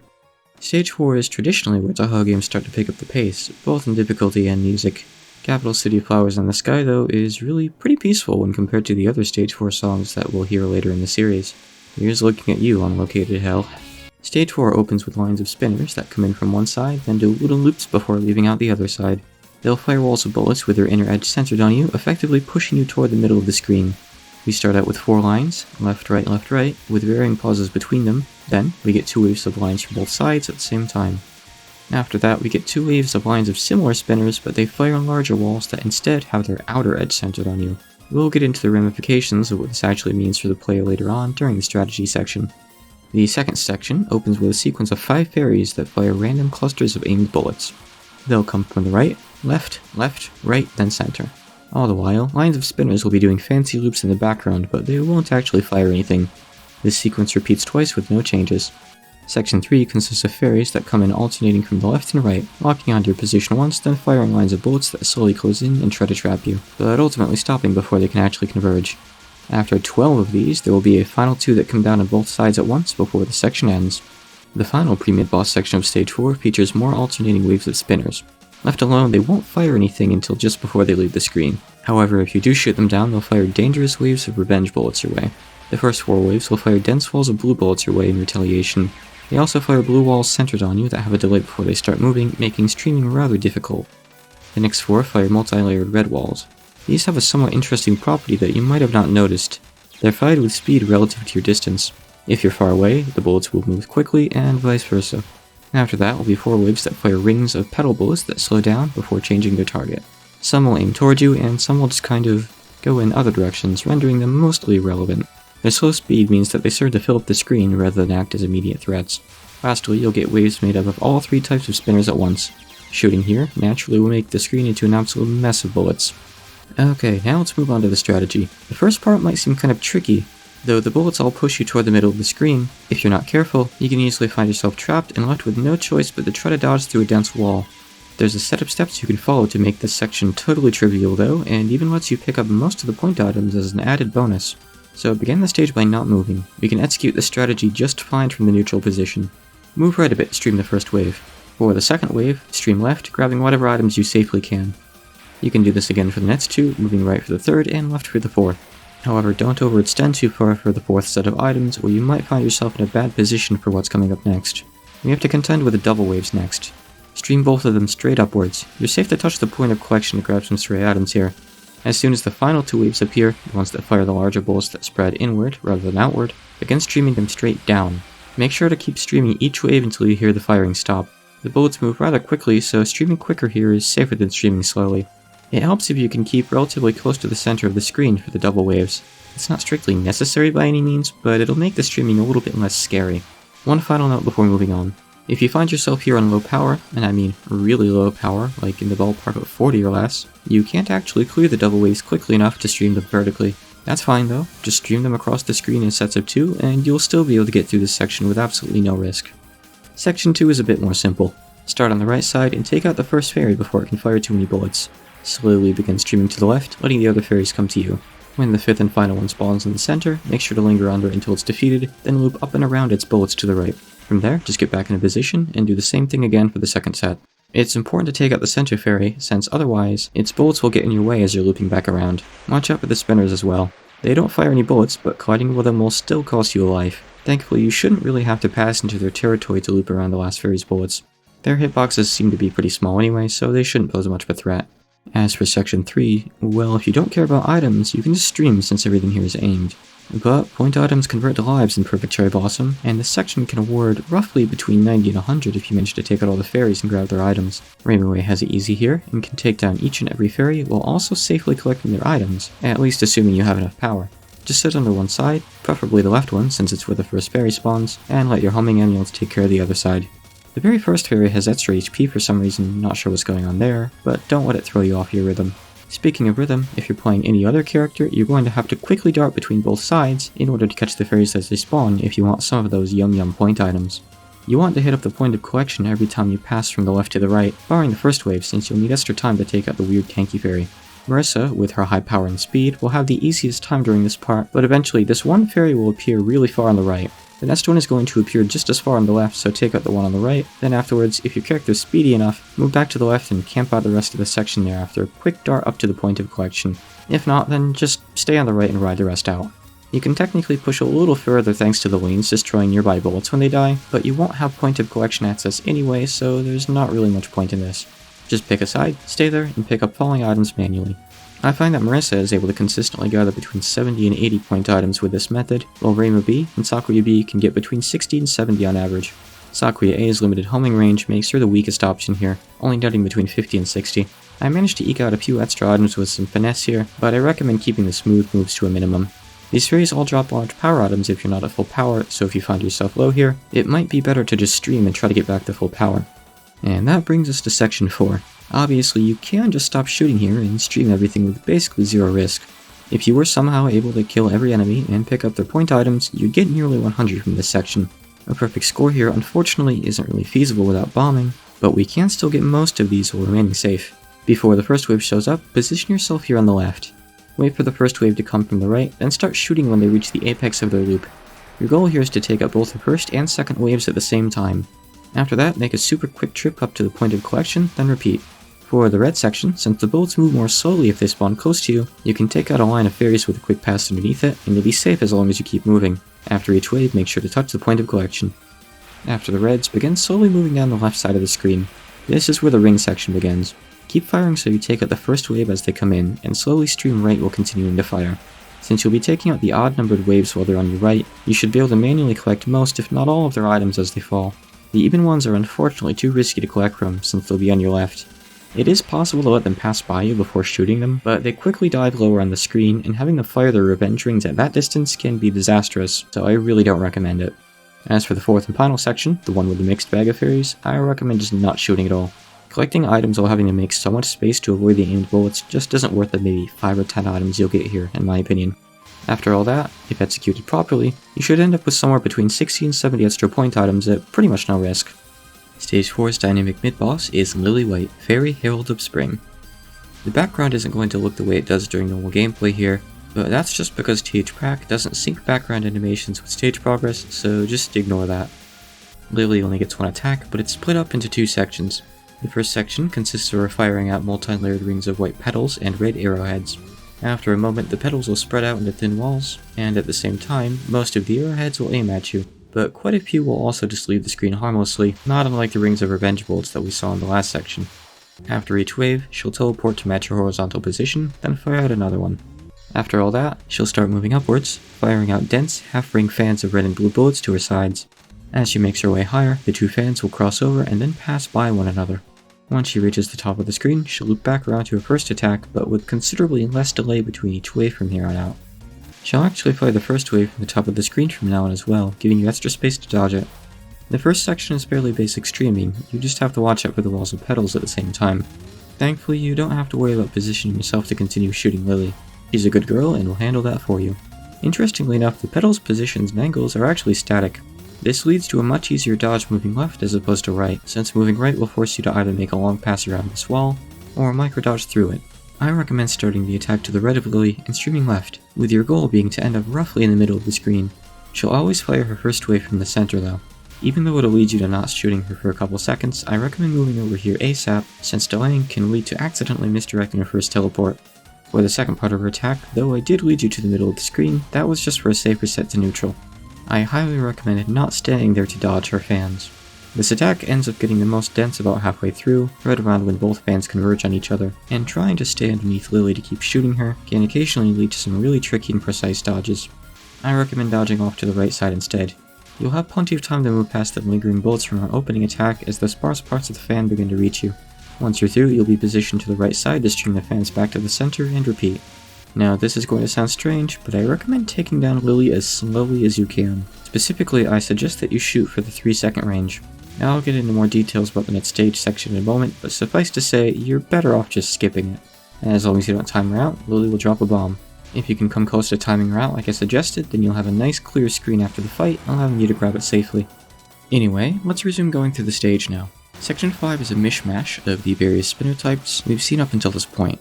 Now, I don't see the need to list off the exact order everything appears in, but you do have to contend with the blue push-wall spinners from the start of the stage, all 3 revenge bullet types, and the new type that fires aimed purple rings. Section 6 has the fairies that fire the green and yellow trapping walls, but this time they fire at fixed angles instead of directly at you. 12 of them spawn one after another in the middle region of the screen, then, as some harmless spinners join the fray, we'll get 2 more fairies on the far edges of the screen before this section ends. Section 7 has fairies spawn alternating from the left and right, with the harmless spinners also sticking around. There are 16 fairies in total, split up into 4 waves of 4 each. They fire out aimed, triple-layered rings of arrowheads, as well as continuous streams of aimed plain bullets. The first 2 waves are blue, and the latter ones are red, with the only difference appearing to be how long they keep firing for. The final section before the boss fight consists of a lone death fairy. Its pattern is a little difficult to describe, and you might be better off just watching it, but the basic gist is that it fires twisting spirals of red and blue bullets that spin in opposite directions and overlap, as well as a fan of blue petals that slowly spins around it, but it never actually gets to make a full rotation. This fairy drops a bomb when defeated as well. Okay, so let's get into how to best deal with all that. I already mentioned that I recommend skipping past section 5 in its entirety by timing Lily down to 3 seconds. As for why that is, there are a couple reasons. First off, the nature of the patterns make it impossible to safely visit the point of collection, so you are unlikely to get many items from the spinners. The second reason is that unless you memorize which wave starts at what time, you're not going to know which part of the section beating Lily is going to dump you out into. The worst thing that can happen is that the revenge bullet spinners start flying to the screen as you go to collect the bomb Lily drops, leading you to shooting them down and promptly getting bonked in return. In order to properly route this section, you'd have to note down a certain time to aim to beat Lily at, which could easily get thrown off if you choose to play a different character or don't reach with full power, and all you're going to get out of it is maybe 20 or 30 point items. I feel like this should be pretty obvious, since we are already over halfway through the game, but this guide's goal is to teach you how to 1cc Lunatic as safely and reliably as possible, not to maximize the efficiency of every part of your play. For Section 6, shotgun the fairies to take them out quickly, and make a quick trip to the point of collection every time you take out 3 of them. Make your last trip quick though, since getting stuck up there after the final 2 fairies start firing will inevitably lead to your demise. Once you've made it back down, you can easily safe spot the last 2 fairies Bunraku by hugging the bottom of the screen and sitting right next to the vertical line of bullets fired by the one on the left. Even Youmu can take out and collect the items from all 12 fairies if used correctly, but you have to position so that all 3 of the amulets from basic attacks hit, or you'll get outpaced. I find that Sakuya A struggles the most here. The last point of collection trip in particular ends up getting cut very close, so unless you practice this section and you're really confident, I recommend skipping the 4th trip to the point of collection and just heading back down to the bottom of the screen instead.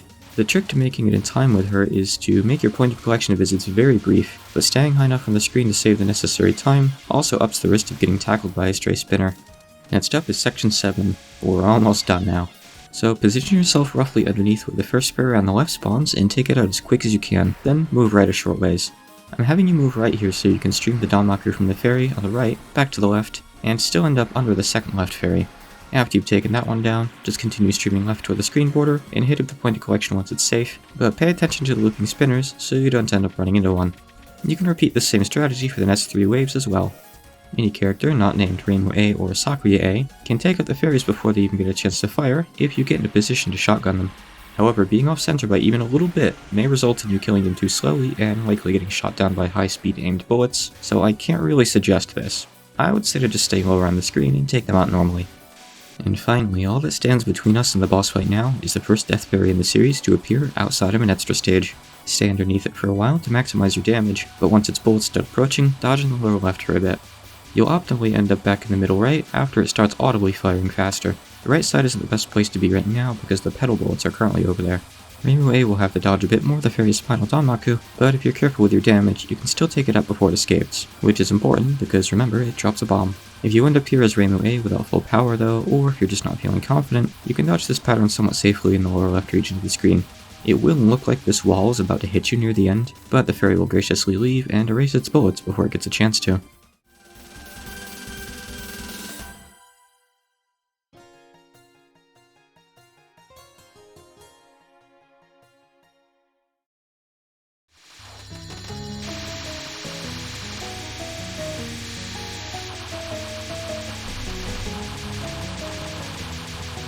So, at last, we've reached the gate to the Netherworld, which I guess is just up here in the sky or something. But before we can pass through, we're interrupted by the 3 Prismrivers sisters, Lunasa, Lyrica, and Merlin, aka the 3 Poltergeist sisters. Poltergeists are known as Sourei in Japanese. However, the word used here is actually Chinese in origin. In Japanese, it's far more common to just write Poltergeist in katakana and call it a day. Search up Sourei on Google Images and most of your results will be for Touhou. The characters for Sourei are noisy and spirit, which is also what the German originating word poltergeist means to begin with. The Western depiction of poltergeist is more akin to invisible spirits that throw chairs and make cupboards clatter, but Perfect Joy also went a step further with this noisy concept and made poltergeists that play music really loudly. The Windows series hasn't even had a double boss battle yet, but it's about to throw us a real curveball and give us a triple battle instead. Well, kind of. Remember how Patchily used character and shot type dependent spell cards back in EoSD? Well, this trend of Stage 4 bosses having different variables that change their attacks actually continues through PCB and even Touhou 8 in Perishable Night as well. This trend isn't quite as much of a series staple these days as it used to be, but we will see it pop up a couple more times in later games as a nice callback. Anyway, so this fight's format is going to work like this. First off, we face 2 non-spells from a character that changes based on who we're playing as. Reimu gets Lunasa, Marissa gets Lyrica, and Sakuya gets Merlin. After that will be 1 spell card with all 3 sisters. Whoever we end up damaging the most during that card will fight us next, using 1 non-spell and 1 spell card. After that will be 2 more cards featuring all the sisters, and then we're done. Sounds simple, right? No? Perfect, let's get started. Lunasa's opening non-spell has her creating large bullets that fly towards your left or right, firing out pellets behind them as they travel. After a delay, some extra bullets will appear along the paths the bubbles traveled on. These bullets will move in the opposite direction the bubbles did, but have a very large random spread applied. I guess just pretend they're jet streams or something. After creating 4 bubbles, Lunasa will then create 6 more with far less delay in between, but less dense jet streams. The traditional way to dodge this is to stay at the bottom of the screen, underneath Lunasa, and carefully pass through the walls as they come your way. Depending on your luck, you can end up with some tricky configurations of bullets here, and even with good luck, you tend to have to make some quick reads through uncomfortably tight gaps. But what if I told you there was another way? Recall that I said the bullets fly towards your left and right. You might not even realize this if you bottom hug this card as intended, but everything here is position dependent. Now, due to the wide spread of the jet streams, it's not as if we can misdirect everything to fly off in harmless directions or anything that cheesy, but if instead of bottom hugging, you stay as high up as you can trick Lunasa into firing her bubbles at obtuse angles rather than acute ones. This will leave you with a good 60 to 70% of the screen to dodge in, letting you comfortably back up whenever you see a difficult bullet configuration coming your way. So, start the pattern off as close to Lunasa as you can, and don't worry about her running into you, as she starts off at the bottom of her range of movement. And between every wave, try to move back up as far as you safely can to misdirect the next bubble. Dodging with this method turns this pattern from a 3-star 1 difficulty-wise, potentially bordering on 4 if you're unlucky, to a relatively safe 2-star 1 in my opinion. For all I know, maybe this strategy is common knowledge to some players, but I first played Perfect Cherry Blossom about 15 years ago, and I'm just now realizing that you can do this. Let's get Lunasa's other Nonspell out of the way before we move on to the other sisters. For her second Nonspell, Lunasa will fire out rings of petals that come to a stop before bursting outward into a sort of partial spiral pattern. She loops through a total of 3 different patterns. Number 1 has a single blue ring, then 3 red ones at once. Number 2 consists of 3 individual violet rings, and then 3 at once. These petals, however, will actually change direction and spiral outward rather than just bursting outward, resulting in them twisting and overlapping each other. Her third and final pattern will consist of 6 blue rings resembling the violet ones, 3 individual ones, and then 3 at once. The individual ones will move back toward Lunasa, then twist outward similar to the violet ones, but the grouped rings will all carry the same straight outward angle like her first pattern. She'll also fire a few partial red spirals at the end that don't do the usual delay then burst thing, some of which will linger on the screen for a moment as she loops around to the beginning again. There are no big tricks to making this one easier, unfortunately. Her first pattern, the blue and red one, shouldn't be dense enough to cause you any trouble. However, the others can be pretty scary. Try to look far ahead and identify which sections are less dense and aim to move through those. Lunasa will also generally follow you around during this Nonspell, so there's no shame in moving closer to the far corner to avoid her second and third patterns. Lyrica's first Nonspell consists of 2 dense spirals of purple arrowheads, with 2 different colors of sparse red spirals that move faster and pass over them. The dense spirals aren't so thick that you can't pass through them, but precise movements can be tricky with Marissa's high movement speed. I recommend staying roughly under Lyrica for this one. Specifically, move up to the end of the line underneath her, then do some downward taps to get yourself into position to have the red arrowheads pass by you harmlessly. It takes a bit of finesse, but shouldn't be too hard most of the time. Dodging off to the side doesn't really do all that much to change how you dodge, and it has the added downside of making you do no damage since you're playing Marissa, and unfortunately, unlike her sister, Lyrica remains stationary here. Bottom hugging can lead to not having anywhere to retreat to, for if the bullets appear to block off your path, which happens somewhat often in this pattern, so try to stay higher up and proactively move through easy gaps as they appear. Lyrica's second Nonspell consists of her firing at aimed red rings, and blue walls. Just all this stuff you see. The red rings unfold into 5-way lines after a delay, while the blue rings stop moving, then restart with no change shortly after. The blue walls unfold into 3 layers after a pause. Everything is aimed at you here, so this one's a piece of cake. Pick a direction and stream the red bullets, but sight read the blue ones rather than relying on streaming to avoid them. The unfolding walls have some blue bullets very close to the center that will lead to a tight squeeze if you just try to tap through them. I've gotta say, Lyrica's definitely looking to be the easiest sister to fight so far. Merlin's first Nonspell is, well, weird. She'll fire a line of blue bullets at you and release 2 spirits behind her. The spirits will do a little loop, then change direction and head toward you, curving along in a sine pattern along the way. That initial change of direction will spawn dense quadruple layered red rings on the positions that are aimed at you, and Merlin will also fire 3 lines of bullets at you for a good measure. She'll then do more or less the same pattern again, but this time continue firing multiple lines of bullets at you the whole time that slowly expand a little outward with each wave. Trying to dodge this one head-on directly into Merlin is pretty much guaranteed death. As Sakuya A, you have your homing knives, so start off by positioning yourself at the edge of your homing range, then simply stream both waves across the screen, then go back in the other direction for the next 2. Sakuya B doesn't have the luxury of homing knives though. What I recommend doing is sticking near the middle of the screen during odd waves. These are the ones where Merlin only fires 2 sets of lines at you. After firing on Merlin for a bit, move to either edge of the screen before she starts up her next wave, the one with the continuous blue lines, and then stream back toward the center of the screen and repeat. It'll probably take you a good 4 or 5 cycles, but this method should keep you somewhat safe. I'll round this one up to 3 stars because it can drag on for quite a while if you're playing Sakuya B. For Merlin's second Nonspell, she fires up fans of aimed lasers with accompanying lines of red bullets on either side. This may be a contender for the easiest pattern in the game.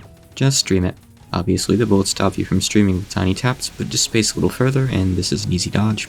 If you're looking to have a bit more fun with this pattern, you can always dodge it like this instead. With everyone's opening Nonspells out of the way, that finally brings us to the sisters' first group spell card, Noisy Sign, Live Poltergeist. All 3 sisters will get in a position near the top of the screen, with Lunasa in the middle and her sisters on either side. Lunasa will fire out dense spirals of musical notes that will each turn into 3 fast-moving aimed arrowheads after a delay. All the while, Lyrica and Merlin will spawn partial circles of notes that'll burst into circles of red bullets that move in random directions. After Lunasa does 4 waves, red, blue, green, yellow, she'll pause for a short moment before starting over. This card is pretty straightforward, but not easy by any means. You don't really have any choice as to how to dodge here. You need to stream all 4 waves of Lunasa's arrowhead bullets to one edge of the screen, then use the pause between your net's performance to make a big enough gap so you can stream the net stat back in the other direction. All the while, you'll have to contend with a sea of red bullets from your sisters. Be careful while dodging through them that you don't accidentally get pushed too close to the edge of the screen, and make restreaming back in the other direction too hard or potentially even impossible. As I mentioned previously, the sister you damage the most in this card will stick around as your opponent in the next part of the fight. Lyrica is the easiest of the sisters to face in the second half of the fight by far, in my opinion, so I'd recommend going for her. The others aren't a huge step up in difficulty by any means, but their cards have a bit of nuance to them that is best routed around, while Lyrica is practically a free pass no matter what. Lunasa's third spell is a remixed version of her second one. She'll fire out partial rings of blue petals that will pause, then move straight out, and then do the same with red ones that'll twist like we saw previously. There are no tricks to this one. The bullets can get somewhat dense at times, but everything moves slowly enough that you should be able to just stay under Lunasa and sight read through just fine. Just like before, I'd like to finish off Lunasa's portion of the fight before moving on to the other sisters. Her last solo performance is Fake Strings, Pseudo Stradivarius. Lunasa will spawn lines of notes in all directions that will drift clockwise or counterclockwise before spawning 1 bullet each. The bullets they spawn will drift for a moment before changing course and heading directly toward you. If you're too close to Lunasa, she'll periodically shoot out fast-moving rings of bullets to get you to go away. This is theoretically here to stop some sort of cheese strategy that some predicted players using, but I don't really see the need for it. This one isn't too tricky. Shoot from under Lunasa for 2 waves, move off to the side and stay there until you've misdirected 2 more waves, then move back to the middle and repeat.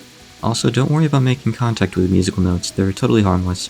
In fact, if you're on top of, or nearby one when it would spawn a bullet, Lunasa will throw you a bone and just not spawn anything from that note. I recommend proactively using this when preparing to restream to give yourself a bigger gap to move through. Considering all the angles the bullets come from, I don't really see how streaming circles around Lunasa would have really been any easier, so maybe this card was going to be different at one point in development and the anger bullets were left in by mistake. It really gets the noggin jogging. Let's see what else Lyrica has for us. Oh, it's just her second Nonspell again, but now the red rings pause twice and all the blue bullets fire at once. I see. Same deal as before, everything is still aimed, so stream the red bullets and sight read the blue ones. Lyrica's solo spell card is... oh wait, wrong footage. Okay, there we go. Don't know how that got mixed in there. Lyrica's solo spell card is Key Spirit, Bosendorfer Divine Performance. Lyrica fires out pretty rings of bullets that do nice loopies before spiraling out towards you. The long lines always spiral out with their close end earlier in the clock, with their far end later on it, and the short lines do the opposite. I'm not really sure if that's the best way to explain things, but just look at the card for a few seconds and you'll hopefully see what I mean. This card is really satisfying to watch, but really trivial to actually dodge. There are 2 different ways to go about dealing with it. Firstly, you can keep up higher on the screen and enter the long spiral a bit to the left of Lyrica every time, which also earns you a free pass through the short lines that come at you. Alternatively, rather than sticking close and entering a little to the left, you can stay far away and enter the long spiral slightly to the right after the one in the middle passes by you. When doing this, after entering the spiral, you'll want to quickly pass by any short lines that have a big enough gap to do so, to give yourself ample space and avoid getting walled off. This is probably the easier way to dodge the card. This card is good at catching newcomers off guard, since you'll die for sure if you bottom hug it directly below Lyrica, but just positioned properly and there's not really any dodging to actually be done here. Merlin's final Nonspell is... well, functionally the same as before. The lasers are proper lasers this time instead of projectiles, but that's pretty much it. Just stream it. That's all. Merlin's solo spell card is another trumpet, Ghost Clifford. Now this is something interesting, or just kind of messy maybe. Merlin fires out waves of spirits that go through a series of what I can describe as motions. Early in their lifespan, they'll fire rings of arrowheads, and after those are finished, they'll fire out some aimed ones before zooming off the screen. Merlin's first 2 waves will pass harmlessly off the side of the screen, but waves 3 and 4 will spread downwards across the screen in a sort of fan motion, but graciously leaving a gap to not put you in too much danger. This is a very dangerous card if you go into it without a plan. Luckily though, there's a really safe route to take that only makes you dodge through a few bullets. Start off by firing on Merlin for a bit, then position yourself roughly between the center of the screen and the right edge. If you happen to be playing Sakuya A or Reimu A, you can keep doing damage from here, and if you're Sakuya B, then you can angle your shot as well. Wait for the bullets to come from the spirits on the left, then pass through this wall. You might wonder why I put you over here in the first place if it means having to dodge through this, but trust me, the routing just works out better this way. Anyway, slowly stream toward the left for the rest of the first wave as well as the second one, which will come from the right. When the third wave is just about ready to start, you'll want to be between the center and the left edge of the screen this time. The opposite of where you started the card, in other words. Once you're there, nudge just a little ways over to the right, otherwise you'll end up getting clipped by a spirit. Once you're in position, wait for the bullets to come in and stream back over to the right, but go really slowly wherever possible, since there's a wall that's going to come your way that can make for a tight dodge without the right spacing. If you stream like this while bottom hugging, the bullets will never go low enough to hit you. From there, just move over back to your initial starting point on the right, and repeat until you've done enough damage to take her down. After your chosen sister finishes their solo performance, the band gets together for one last hurrah. Well, actually 2 last hurrahs, but work with me here, okay?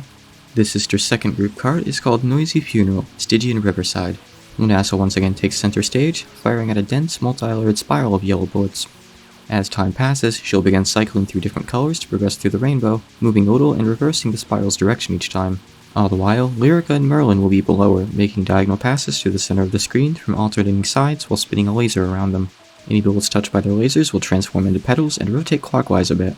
The obvious question is this: left, middle, and right. Which is the best position to dodge from? Well, due to the bullets getting their angles pushed clockwise, the easiest position to dodge from ends up being on the right. Curiously enough, though Lunasa starts in the middle, she seems to always move to the left side of the screen, never toward the right.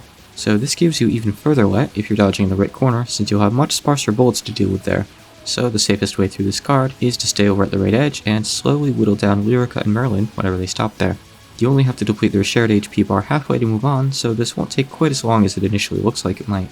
As always, if you're feeling confident, you can dodge in the middle for a quicker capture, but you'll have to contend with bullets crisscrossing over each other since Lyrica and Merlin somewhat overlap their laser sweeps. You'll also have rather tight walls set in your way in both the left and middle positions, which you'll have to quickly decide whether to go through or go around, and they can often push you toward places you really don't want to be in. The Sisters' Encore is Great Funeral Concert, Spirit Wheel, Concerto Grosso, Wondrous. But no one will fault you if you just call it Concerto Grosso. If a funeral concert sounds like a weird concept to you, well, for one thing, you're not alone, but for another thing, the reason for it being here is because it's yet another Zun pun. See, the word for concert in Japanese is gasso, but the kanji for performance here gets swapped out for the kanji for funeral. But they both have the same reading, so the word remains pronounced the same. For this card, Lunasa, Lyrica, and Merlin form a triangle, then create laser bridges between them to actually form a triangle. They'll spawn double-layered yellow rings, as well as a spiral of double-layered red, blue, and pink walls in its center. One of the yellow rings is actually aimed at you, with the other passing by your left by just a hair, but this won't actually end up mattering much. As the bolts pass through the lasers, they'll turn into petals and have their directions shifted counterclockwise. After the sisters finish forming their triangle, they'll add some extra lasers on that do the same thing again, and begin spiraling faster and faster. If you end up practicing this according to each prac, make sure that time lock is disabled, otherwise only the green lasers will actually rotate the bullets. I assume there must be some sort of time-related instruction that doesn't get called for the others or something. As you might expect from the bullets getting twisted in the other direction this time, that means that the left corner ends up being the easiest to dodge in. When the card first starts out, you'll have to deal with individual clusters with intermittent pauses, but as the sisters speed up, the barrage will become more constant and less dense. Oftentimes though, you'll end up clearing the card before it reaches that final point. The left corner delivers you bullets that come at relatively straightforward and easy to understand angles. The right corner ends up giving you bullets with an extreme slant to them and also often results in bullets you're very close to, sometimes changing their angles at the last second. Granted, that can happen anywhere in this card, but the slanted bullets here often force you to move up and closer to the lasers, compounding the issue further. The middle is difficult here for obvious reasons. The bullets reach you more quickly, so they end up being more dense, and the lasers reach even closer to you than the right corner, leading to even more frequent rainbow jump scares. So the left side ends up being superior here. Specifically though, try to sit right around here, at the left edge of where the sisters pass through. Sitting here lets you get the most damage in. Optimally, you'll dodge everything here and avoid actually moving into the corner itself for extended periods of time. Good positioning here can easily make for a difference of 15 seconds or more. Stage 4 is long, but with some proper planning, it's not at all the gauntlet it makes itself out to be. Running down the clock on Lily significantly reduces the risk of losing a stock, and the rest of the stage is quite reliably routable. As for the Prismrivers themselves, Concerto Grosso is the hardest thing the game's thrown at us so far, and by quite a large margin. Otherwise though, the fight is surprisingly not that difficult, especially if you pick a sister with patterns that are on the easier side. Once again, Lyrica is my recommendation here. Next up, we'll pass through the barrier of life and death and enter the Netherworld. Speaking of the barrier, the door featured in the background here is actually a stock photo purchased by Zun. People have looked into it, and the actual location the photo was taken in is supposedly somewhere in Taiwan, likely in Taipei, its capital. I guess doors can pass into fantasy too.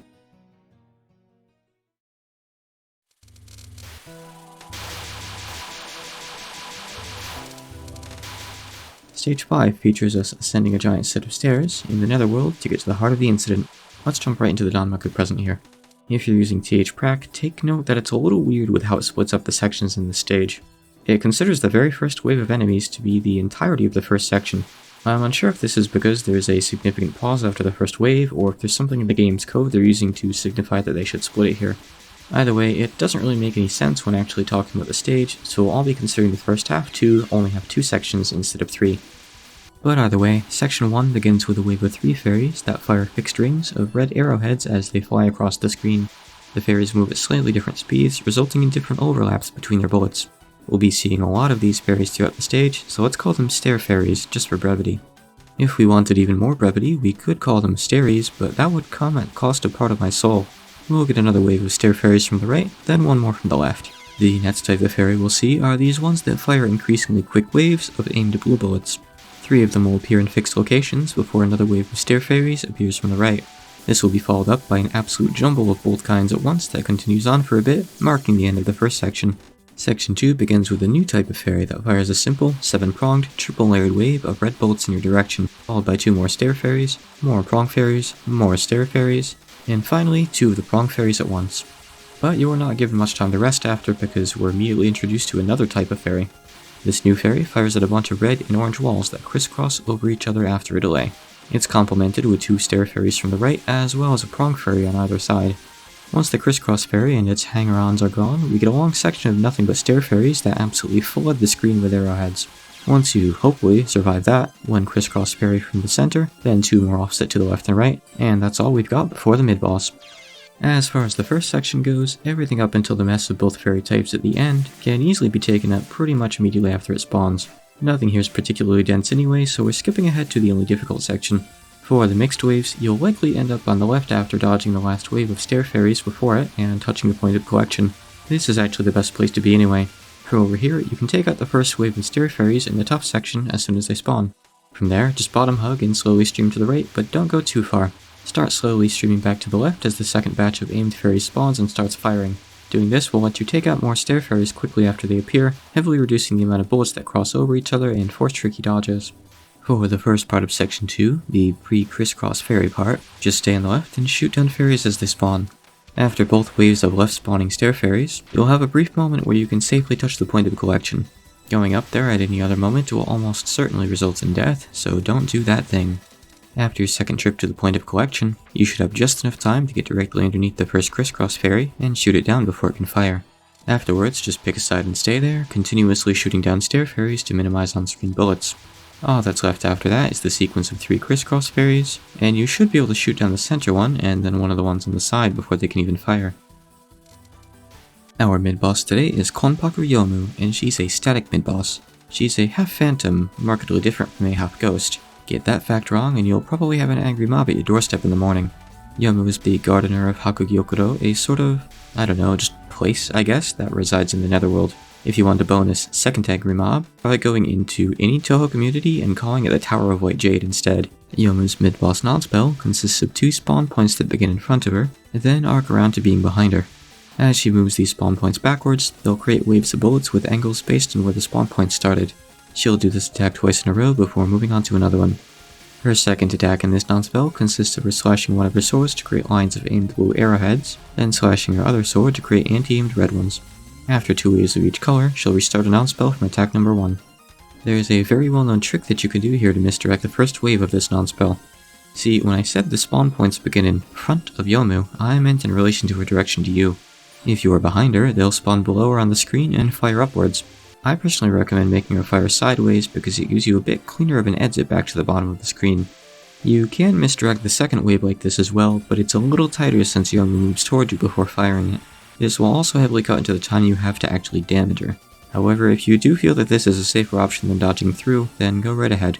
You won't be able to do it again after the Nonspell is looped once though, since her sword slashes are going to direct you to the bottom of the screen unless you dodge like some kind of weirdo. If you opt to dodge normally, both waves are slightly different, but the same general concept applies. Try to remain centered underneath Youmu before she fires, so as to make the waves head straight down as opposed to diagonally. If you're feeling lost, try to slide upwards through these lines of bullets you can find to the left or right of the pattern center to reach one of these safe, oval-shaped cavities. If you can manage to get there, then you just have to wiggle around to let the oboe and the stray bullets at the other end pass over you. This pattern's most dangerous moments come from when Youmu moves downwards before firing the second wave, the green and orange one. When that happens, it'll overlap the tail end of the first wave in unpredictable ways. Try to keep an eye on Yomu's vertical position to identify when this happens in advance, and prepare yourself to dodge to the side rather than through the wave's center. I don't think I have to help you all that much with sword slashes. Move, don't move. Move, don't move. Youmu pulls out a Midboss card on us next, titled Hungry King's Sword, 10 King's Retribution on the Preda. This card came up recently during my translation of Touhou Souls Nengi, The Genius of Superheroes V as well, and I fell into a whole rabbit hole while trying to verify its translation made sense. Everywhere I looked, the internet said it was linked to the tale of Oguri Hongan, but they gave rather vague notes on it that didn't really explain the retribution part. I also found a play called Gakijuo, or Preda 10 Kings, and thought maybe that was the inspiration for this card, but I couldn't find any actual info on said play, so I gave up on that lead. As it turns out, in the story of Oguri Hongan, and this is super abridged because I didn't read the entire story, a guy named Judge Oguri dies, and his 10 retainers also die. They have a talk with the King of Hell, and the retainers end up becoming the 10 kings that serve under the Big King. They're the kings that get mentioned in this card, as well as in one of Eiki's cards called Judgment, Trial of the 10 Kings. Some stuff happens, and Judge Oguri ends up getting resurrected, so I figured, oh okay, there's no retribution here. They did a good thing for him as thanks. You see, the word translated as retribution here, mukui, can also mean a favor, paying someone back in a good way. But as it turns out, though he did get resurrected, it was as a Preda. He couldn't see and couldn't hear, so no matter how you look at it, this was definitely a bad thing for him. So okay, retribution is fine as a translation, right? Well, no. Apparently, at the very end of the story, he bathes in a special hot spring and goes back to being a normal human. So reciprocation makes more sense after all. I think. Anyway, in Hungry King's Sword Reciprocation of the 10 Kings in the Preda, Youmu moves below the center of the screen and stays there for a moment before slowing down the game with what we'll be calling Youmu time from here on out. She'll then slash across the screen in one motion too quick to even see while things are slowed. Her slash will spawn a bunch of tightly packed, double-layered rings of blue arrowheads that will start expanding outward. Shortly after, she'll trigger Youmu time again, then slash back in the other direction and repeat. There are no gimmicks to making dodging this one easier, so let's instead focus on minimizing the time we have to spend with it. Youmu is invincible until she's done with her first slash, so sit over on the left and wait her out. Once she triggers her second Youmu time, quickly begin moving over to the right edge of the screen. Moving from one side to the other between waves like this becomes much harder later on due to the lingering bullets that will clutter the screen, but it's really manageable to pull it off this early into the card. Once over on the right, stay there for the remainder of the card, and if you have enough damage output, you should be able to take Youmu down after she returns to the right. Make sure to collect the life that she drops afterwards. If you're playing Rainbow A and for some reason feel like making this card drag on forever, you technically have more room to dodge at the top of the screen due to how Youmu positions herself. Most players aren't really accustomed to dodging bullets from behind like this, though, and if you're on literally anything less than full power, you'll time out the card and lose the extra life. I think this just makes the card way harder than it needs to be, but you do you, I guess. The second half of Stage 5 is incredibly short. It begins with fairies that spawn starting from the upper left corner, and ending near the lower right that fire dense aimed walls at you. Once they're exhausted, fairies will begin spawning at the upper right in a spiral pattern that eventually culminates at the top center of the screen. I'm sure there's a proper mathematical way to describe how they fire their bullets, but let's just keep it simple and call it spam, because in the end, that's what it really is. It should be obvious, but you'll just want to stream and shoot the aimed fairies as they spawn. Afterwards, stay on the right side so you can begin shooting down the spam spiral as it starts forming. Just remember that it ends in the middle of the screen, not on the left edge. When the bullets reach you in the middle, you'll have to make a decision. If it looks like you can dodge through, stay there and continue doing so, since it'll let you shoot down more fairies, and make the rest of the pattern easier to dodge. But if you have an absolute wall coming your way, head left to the far corner, and do your best to just ride things out. If there were any stage portions to consider bombing, this is probably the best one of the game so far, so don't hesitate.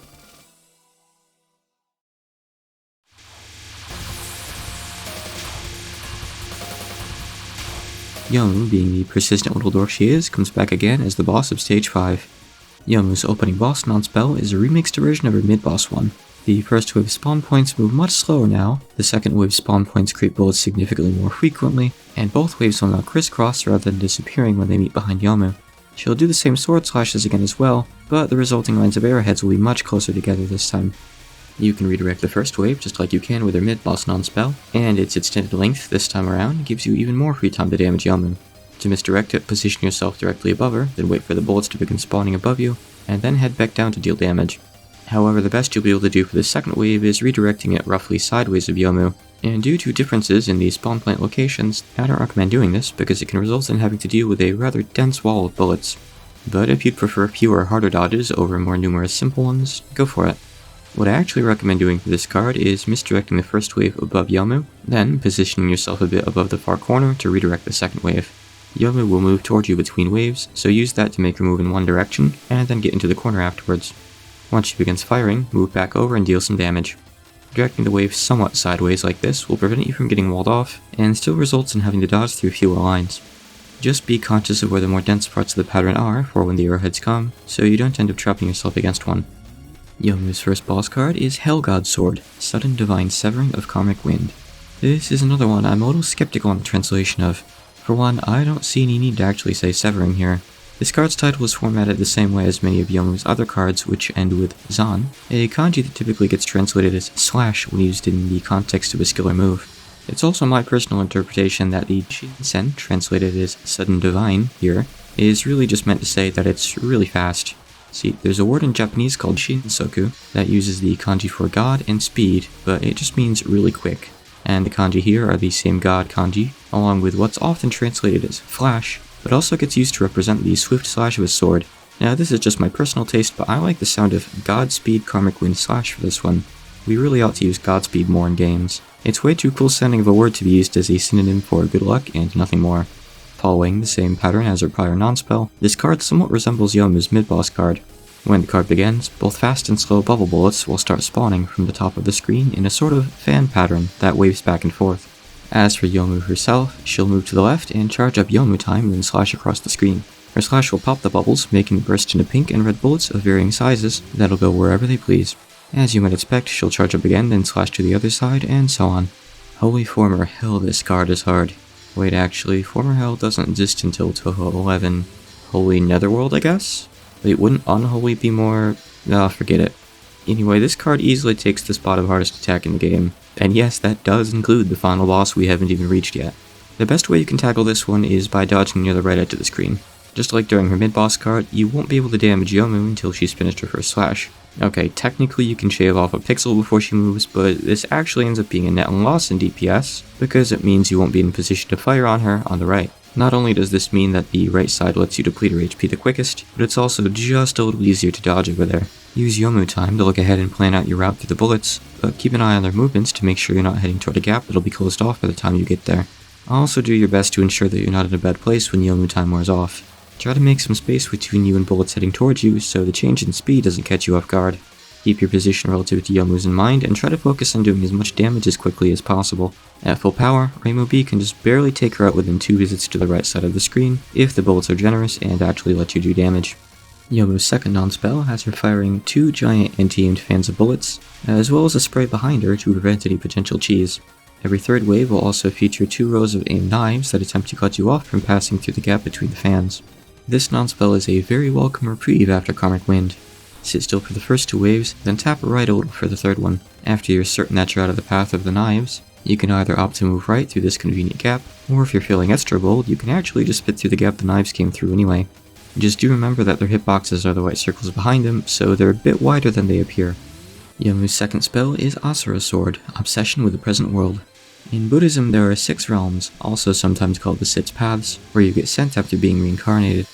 Where you go is determined by your karma. The Asura realm is one of these 6 realms.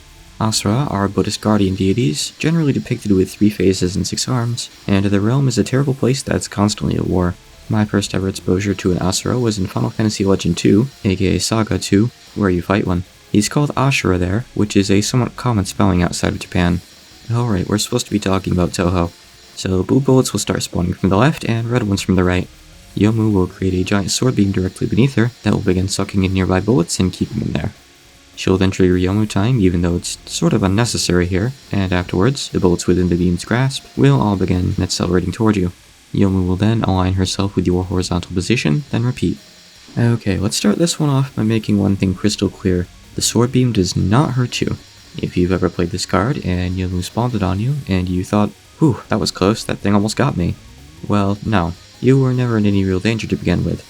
There's also a decently sized region at the sword's tip that doesn't grab bullets like its main body does. Stay at the bottom of the screen near the sword's inert tip to enable constant DPS on Youmu. Simply stream the bullets horizontally when they aim at you, then reposition to continue dealing damage. The bullets that spawn at the edges of the screen always move purely horizontally unless they get swept up by the sword, which won't happen this low on the screen, so reading where to dodge should be really simple. Next up, Youmu pulls out Human God Sword, Constancy of the Conventional Truth. Have I ever said how much I hate the names of Youmu's cards? Well, to be more specific, I hate how long they end up being in English. It's nobody's fault, though. I don't have any card-specific facts I'd like to share here, so let's do something generally Youmu-related instead. In English-speaking communities, Myon is used to refer to Youmu's phantom half. However, in Japan, it's used to refer to Youmu herself. Why did it end up getting used differently? I have no idea. You tell me. Youmu begins this card by moving to the lower right corner, then goes into Youmu time to perform a slash to the left corner that leaves a sword beam behind.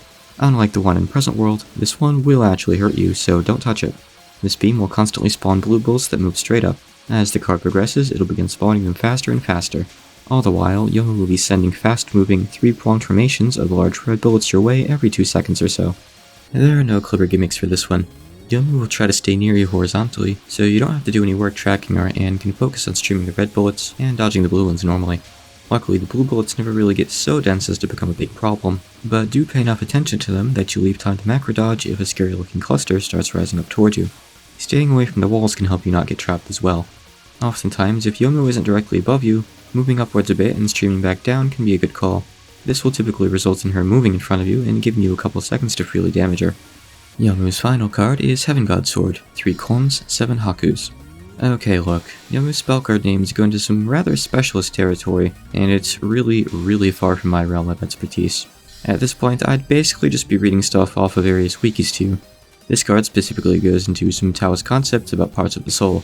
You could probably do a whole video on this stuff, but I'm not going to attempt that. You know what's more interesting? According to her profile, Youmu is the swordsmanship teacher of her mistress, who we'll be seeing at the next stage. But oddly enough, we never see her mistress use a sword. Kind of a shame that idea seems to fall by the wayside in fanworks. So for the attack, Youmu will charge up Youmu time, then release 7 brilliantly colored streams of arrowhead bullets centered on you, along with 2 layers of triple-pronged bubbles that help show where the card's center is.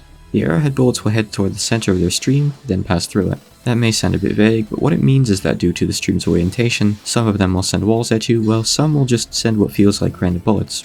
This card can seem really difficult at first, and that's because if you're dodging in the center, bullets from all the streams will converge there and make your life hell. The further away from the center you go, the less dense the bullet field in front of you will be, but naturally going too far means that you won't even be able to hit Youmu. Misdirecting the attack to make the center no longer the center also doesn't really work so well either. There isn't that much time between waves, so this will massively increase the time it takes to clear the card. What I suggest doing is making Youmu perform her attacks straight down like normal, and dodging roughly at the midpoint between the center bubble and either of the far ones. This is almost always enough to ensure that you won't get walled off too badly. Youmu will use standard tracking movements in this card. What I mean by standard tracking movements is that she'll move towards your X position, but she doesn't care about actually matching it. If moving towards you would put her too close to a wall, she'll instead move away from you.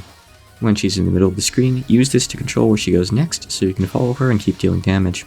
The don't dodge in the middle advice may be really simple, and I'm sure I'm not breaking entirely new ground by giving it, but I wasn't actually doing it myself until experimenting for this video.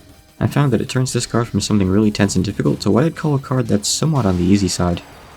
After what I'd call a rather easy stage 4 for Touhou standards, stage 5 at least picked up the slack a little bit. But with practice, everything but Karmic Wind feels very doable. And luckily, Karmic Wind doesn't last very long, so a single bomb should get you through if you'd rather err on the side of caution. Youmu is far from a free pass, but there will certainly be more difficult stage 5 bosses later in the series.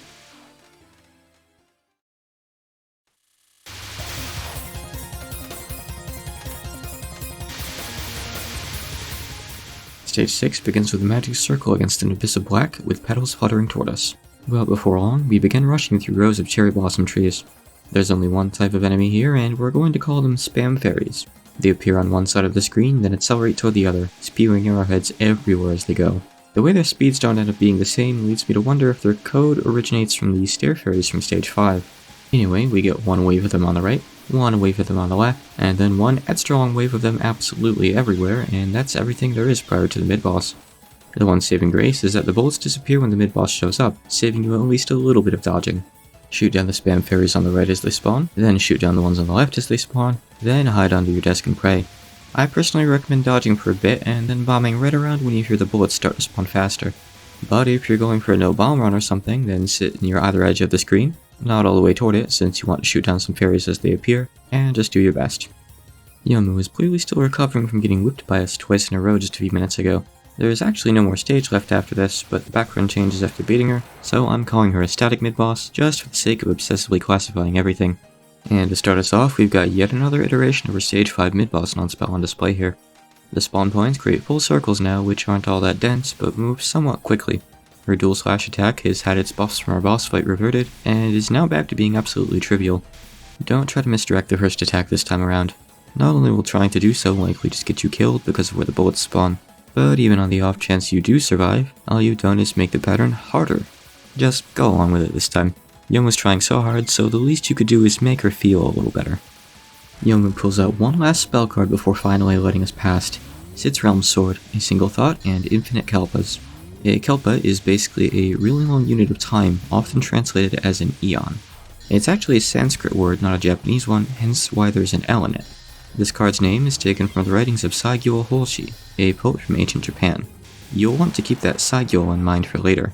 Youmu creates two overlapping squares with her sword slashes. I'm sure there's probably a name for this shape, but I don't know it. After a short delay, the slashes turn into bullets that travel in fixed patterns. She triggers Youmu-tan's visual effects after this, but it doesn't actually slow down the screen for you. This is the last time we'll be seeing Youmu-tan in the game. I'll kind of miss it. Anyway, the first two waves are rather sparse, while the third and fourth are very dense. Youmu will loop through the waves after doing all four. My usual experience with this card, and probably a lot of players' usual experience with it, is to dodge through the first waves with relative ease, and then promptly lose a life to the third. The third and fourth waves are very difficult to sight read, but luckily this card is entirely static. Let's start off with a handy tip for the first two waves. Hug the very bottom of the screen, and position yourself right over the top of the N in the enemy marker. You'll be totally safe from both waves here. The capital E also works. Anywhere over both of them is safe, really. You could even say anywhere. As for the third wave, after letting the second one harmlessly pass over you, make a single tap to move right to center yourself above the lowercase e on the enemy marker to safe spot it. The fourth wave is going to be a bit trickier since the enemy marker isn't going to work as a reference here. Instead, look up and use your bullets to center yourself between the N and a G in the word single in the card title, then bottom hug beneath it. This spot will keep you safe while also letting you do damage. However, what do you do if you're playing a homing shot type? Or maybe you're watching this in 10 years and the Touhou patch center has changed the card's name, or maybe you're just playing the game in Japanese. Well, in that case, and maybe honestly use this safe spot anyway because looking up to the top of the screen during gameplay is a real pain in the ass, just sit on top of the plus next to the word cherry over here on the left. You can ride out the fourth wave safely here, then move back to the middle and start over. I have one more handy tip to share here, but it's a secret only for the ears of Reimu A players. Everyone else, please leave the room. Yes, that includes you, Sakuya A players. This one won't work for you, unfortunately. Okay, so it's just us in here now, right? Good. So what you'll want to do is, at the very start of the card, move over to the plus. But instead of centering yourself on it, focus and position yourself so the left side of the visible representation of your hitbox is touching its center. If you sit here, you can write out the entire card with nothing to worry about. And on top of that, you'll even capture it and get a bomb if you're on full power. This won't work for those Sakuya A players because their hitbox is too big, resulting in them getting hit if they sit on the edge for their homing range. So just keep this our little secret, okay? Oh, but you're welcome to share it with any Reimu B players that don't care about missing a bomb and just want a free pass through this card. Hey guys, we're finished. You can come back in the room now. With that nightmare of an explanation out of the way, Youmu finally gives up the ghost, I mean phantom, and lets us through to see your mistress.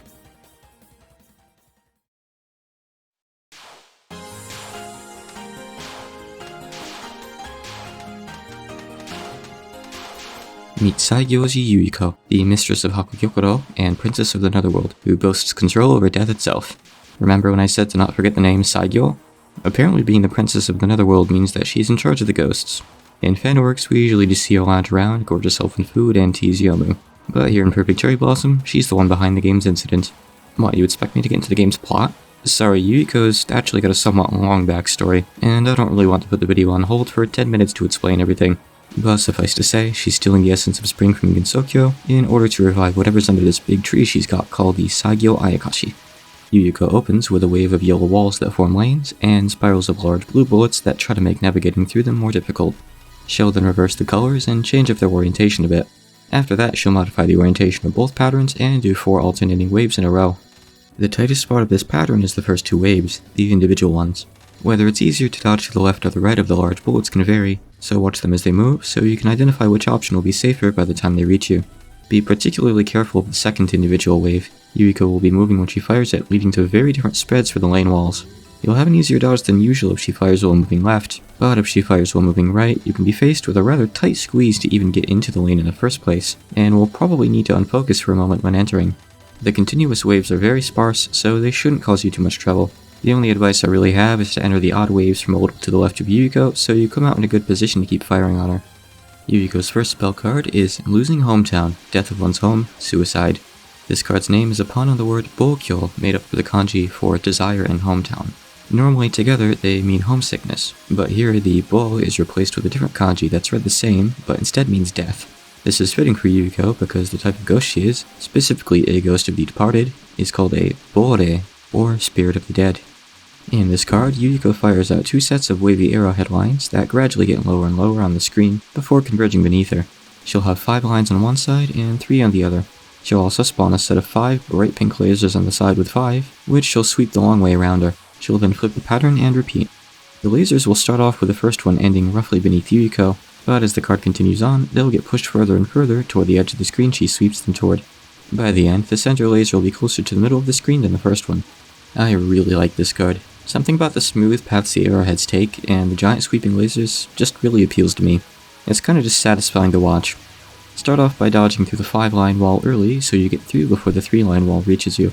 As always, you don't want to have to dodge through bullets converging from 2 different angles at once. Remember that lasers immediately lose their hitboxes as they begin to shrink, which you can use to get some extra damage in on Yuyuko.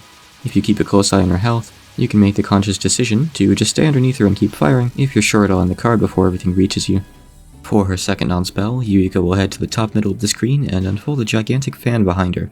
Shooting this fan will damage Yuyuko, though at a reduced rate compared to hitting her directly. However, its extra wide hitbox helps the more spread shot types do more consistent damage here. In fact, Reimubi will actually do more damage while unfocused if you're primarily hitting the fan than she would have focused. Sakuya B will do about the same. Oh, sorry, where were we? Oh, right, the pattern. There are a few parts to this one. First off, Yuyuko will fire trios of aimed red bullets, but after a second or two, they'll split into 2 and get swept away by the wind. Their arcs will send them further out, acting as soft anti-barriers that make sure you don't go too wild during this pattern. Most of the time, they end up being totally irrelevant. However, when the red bullets split apart, they'll also reveal pink bullets underneath. These pink bullets will carry on the same trajectory that the red bullets initially had. And lastly are these dense walls of blue bullets. These ones are aimed at you. All of the bullets in this pattern spawn at random positions from Yuyuko's fan. The frequency at which she fires the bubbles will also increase until she's firing them at about twice the rate she starts at. This is just fairly basic streaming. When you're about to get too close to either side of the screen, you can stream back by dodging one bubble further away than usual, then maintaining that position for a couple waves or so. That'll open up a gap in the aimed pink bullets that you can go through to make yourself space. Honestly though, the pink bullets don't get all that dense, so they're not that difficult to cross through even without prior setup. Yuyuko's second spell is Deadly Dance, Law of Mortality, Demon World. Rather than a fact about the card itself, let's do something about Yuyuko here. In modern trials of Touhou games, Zun is careful to not leave elements from later on in the game in the data, but he mistakenly left some things in Perfect Cherry Blossom's trials that he shouldn't have. Notably, a list of all the characters' names. Curiously, it seems that at this point in development, Yuyuko is going to be called Yuyuka instead. You can see this for yourself by downloading trial version 0.11 off Zun's site, and using extraction tools such as the Touhou toolkit. Supposedly, one of the even earlier trials has her name as Ayaka instead, but I can't verify that one for myself. Either way, I'm glad that she ended up as Yuyuko. So for this attack, Yuyuko fires out 3 spirals of butterflies. The light blue ones will just keep moving normally, but the dark blue and purple ones will pause before turning diagonally. The important part of this card isn't the butterflies though, it's these huge blue bubbles. She'll fire at a near constant spiral of these as well, and after a delay, they'll begin homing in on your position. She'll change the spiral's direction every 2 1/4 rotations, except for the first time, where she'll change direction after 1 3/4 of a rotation instead. But luckily, the spiral will generously leave intermittent gaps for you to restream through. If you're a player who doesn't know how to dodge this card, it might be a little difficult to explain it to you. The basic gist is stream in one direction until you see a gap, then pass back through it, but you could probably figure that much out by looking at the card, or heck, maybe just from hearing the description. It obviously isn't quite that simple in practice though. It's a very easy card to get walled by if you're not explicitly ready for it. I think there are 2 points to focus on when it comes to making this card more consistent for you. The first point is being able to quickly identify the gaps you'll be restreaming through. How they'll present themselves depends somewhat on whether you're going against the spiral or with it.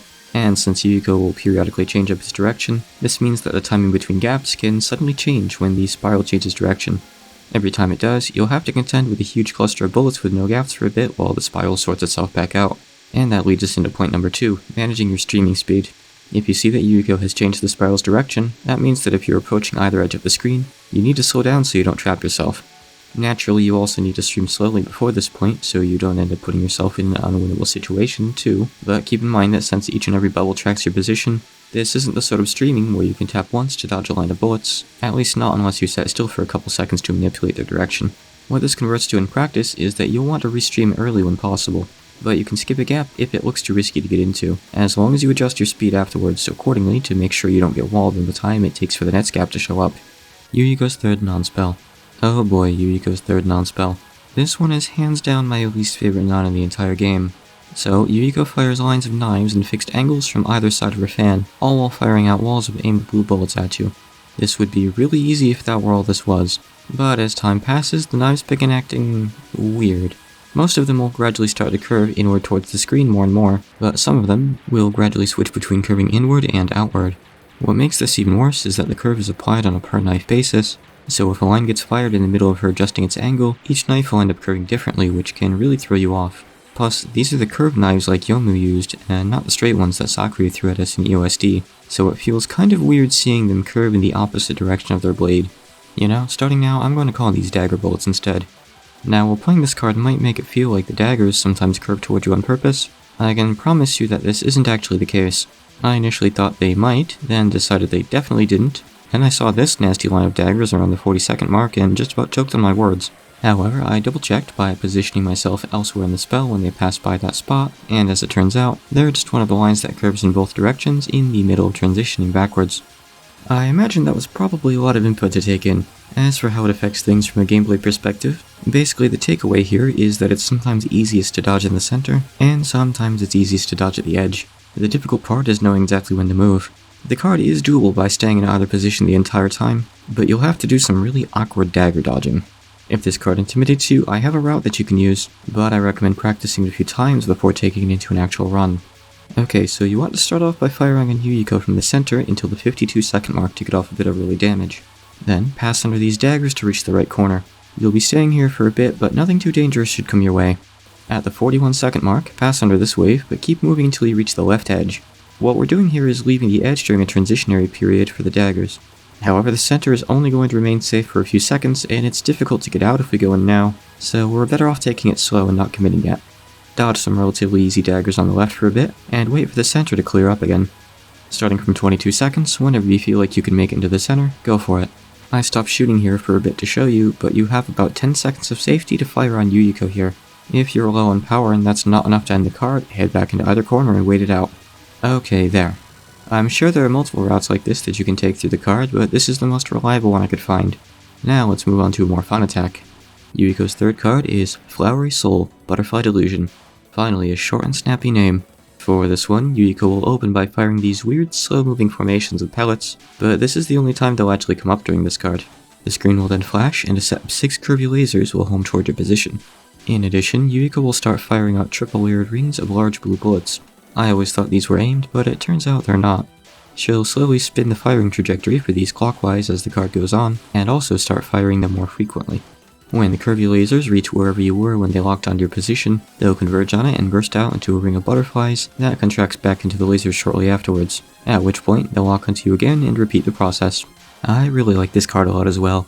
It's super fun to freeform dodge once you actually know how it works. So Butterfly Delusion is all about misdirecting the lasers. Bear in mind that they have their own hitboxes, so you can't just keep going straight left and right or else you'll run into them. There are all sorts of ways to go about making space for yourself here, but I'll be giving you one that I think works particularly well. So let me introduce you to the right triangle method. I want you to imagine the bottom half of the screen as 6 blocks. We're going to use these 5 blocks to misdirect the laser, and we'll never misdirect it to the high block in front of Yuyuko. Start off the card at the bottom middle of the screen. This is point number 1 of our right triangle.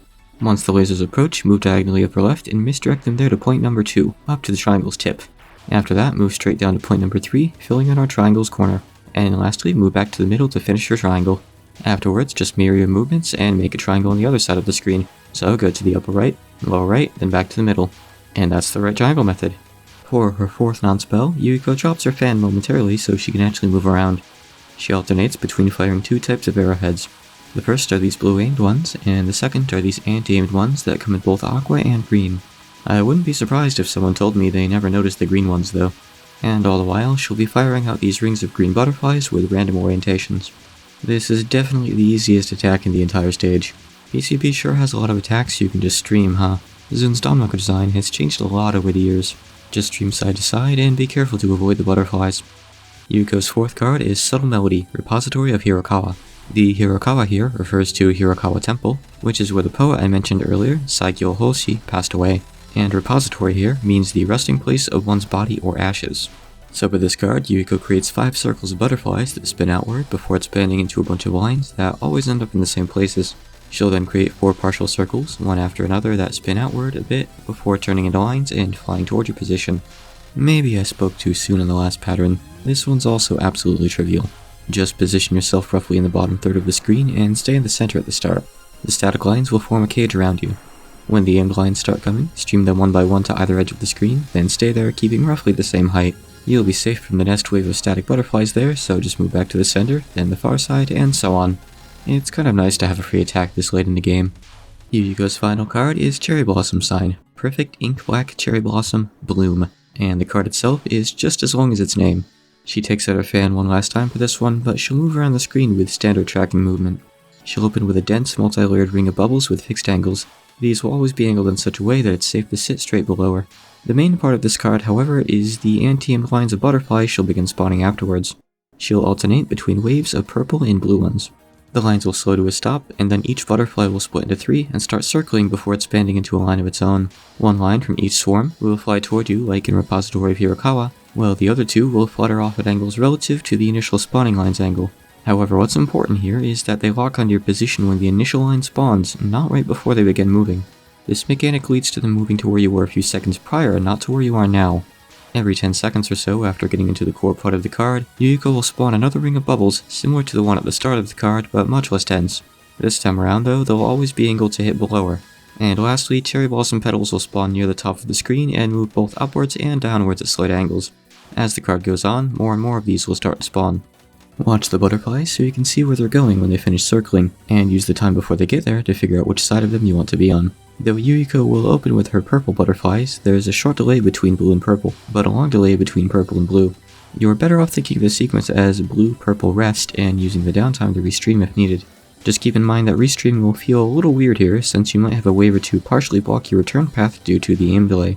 Past that, pay special attention to the bubbles that Yuyuko periodically fires. They may come in somewhat sparse rings compared to her opener, but they still take up quite a lot of space. You really don't want to get caught in the middle of something tricky when one is coming your way, so try to leave space between you and the convergence points of the butterfly lines to minimize your risk. And with that, Perfect Cherry Blossom is over. Congrats on your first Lunatic 1cc.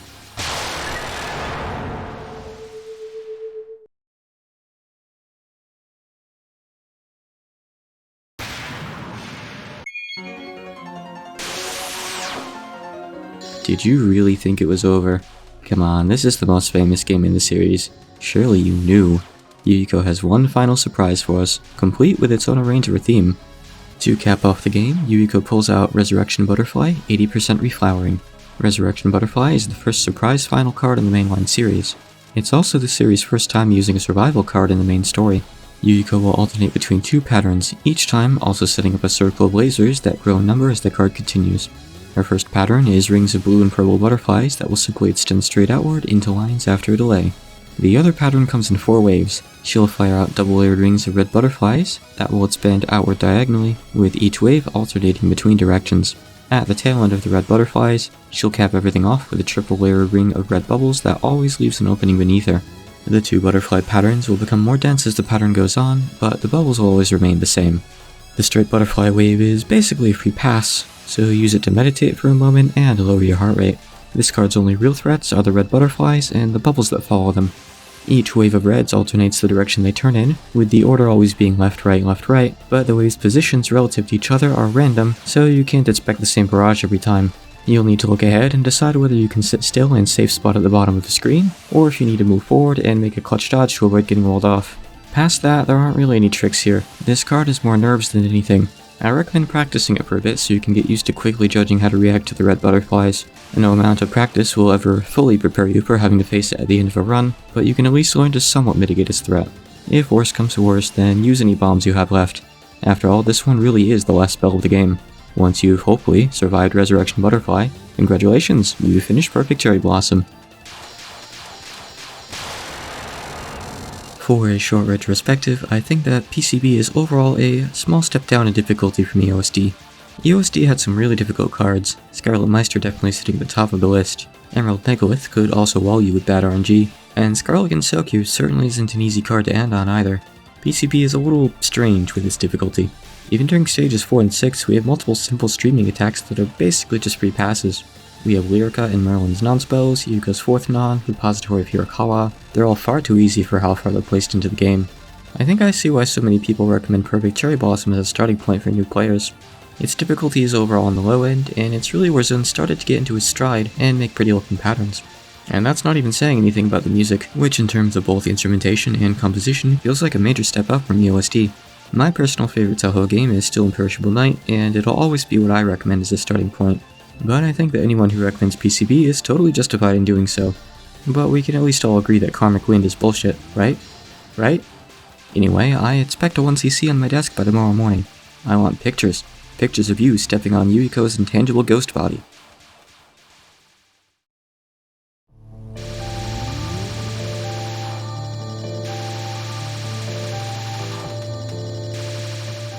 Thanks for watching. I receive support from my Touhou fan game translations and my videos over on both Patreon and Ko-fi. Donating $5 or more during a game's translation period gets your name in its credits, and, as an added bonus, Patreons get their names in videos too. I'd like to take a moment to thank all of my Patreon supporters.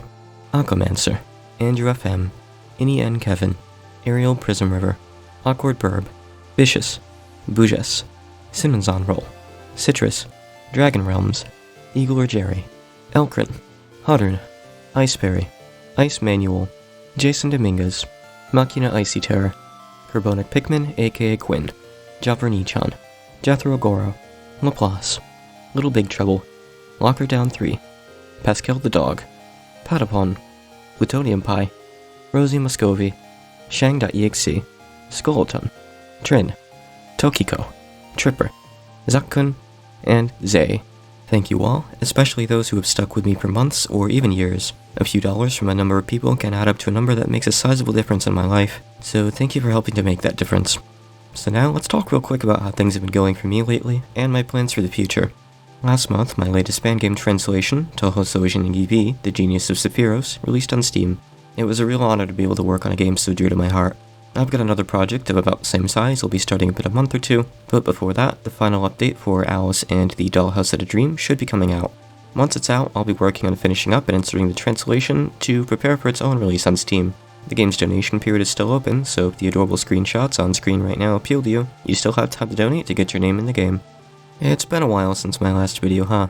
I'd like to be able to put them out more often, and over the past few months, I've been making some changes in my life to improve my mental health and outlook toward my translation and video work. I'm seeing some improvements in my productivity as a result, so hopefully things will continue to improve on that front, and I'll be able to put out more content more often.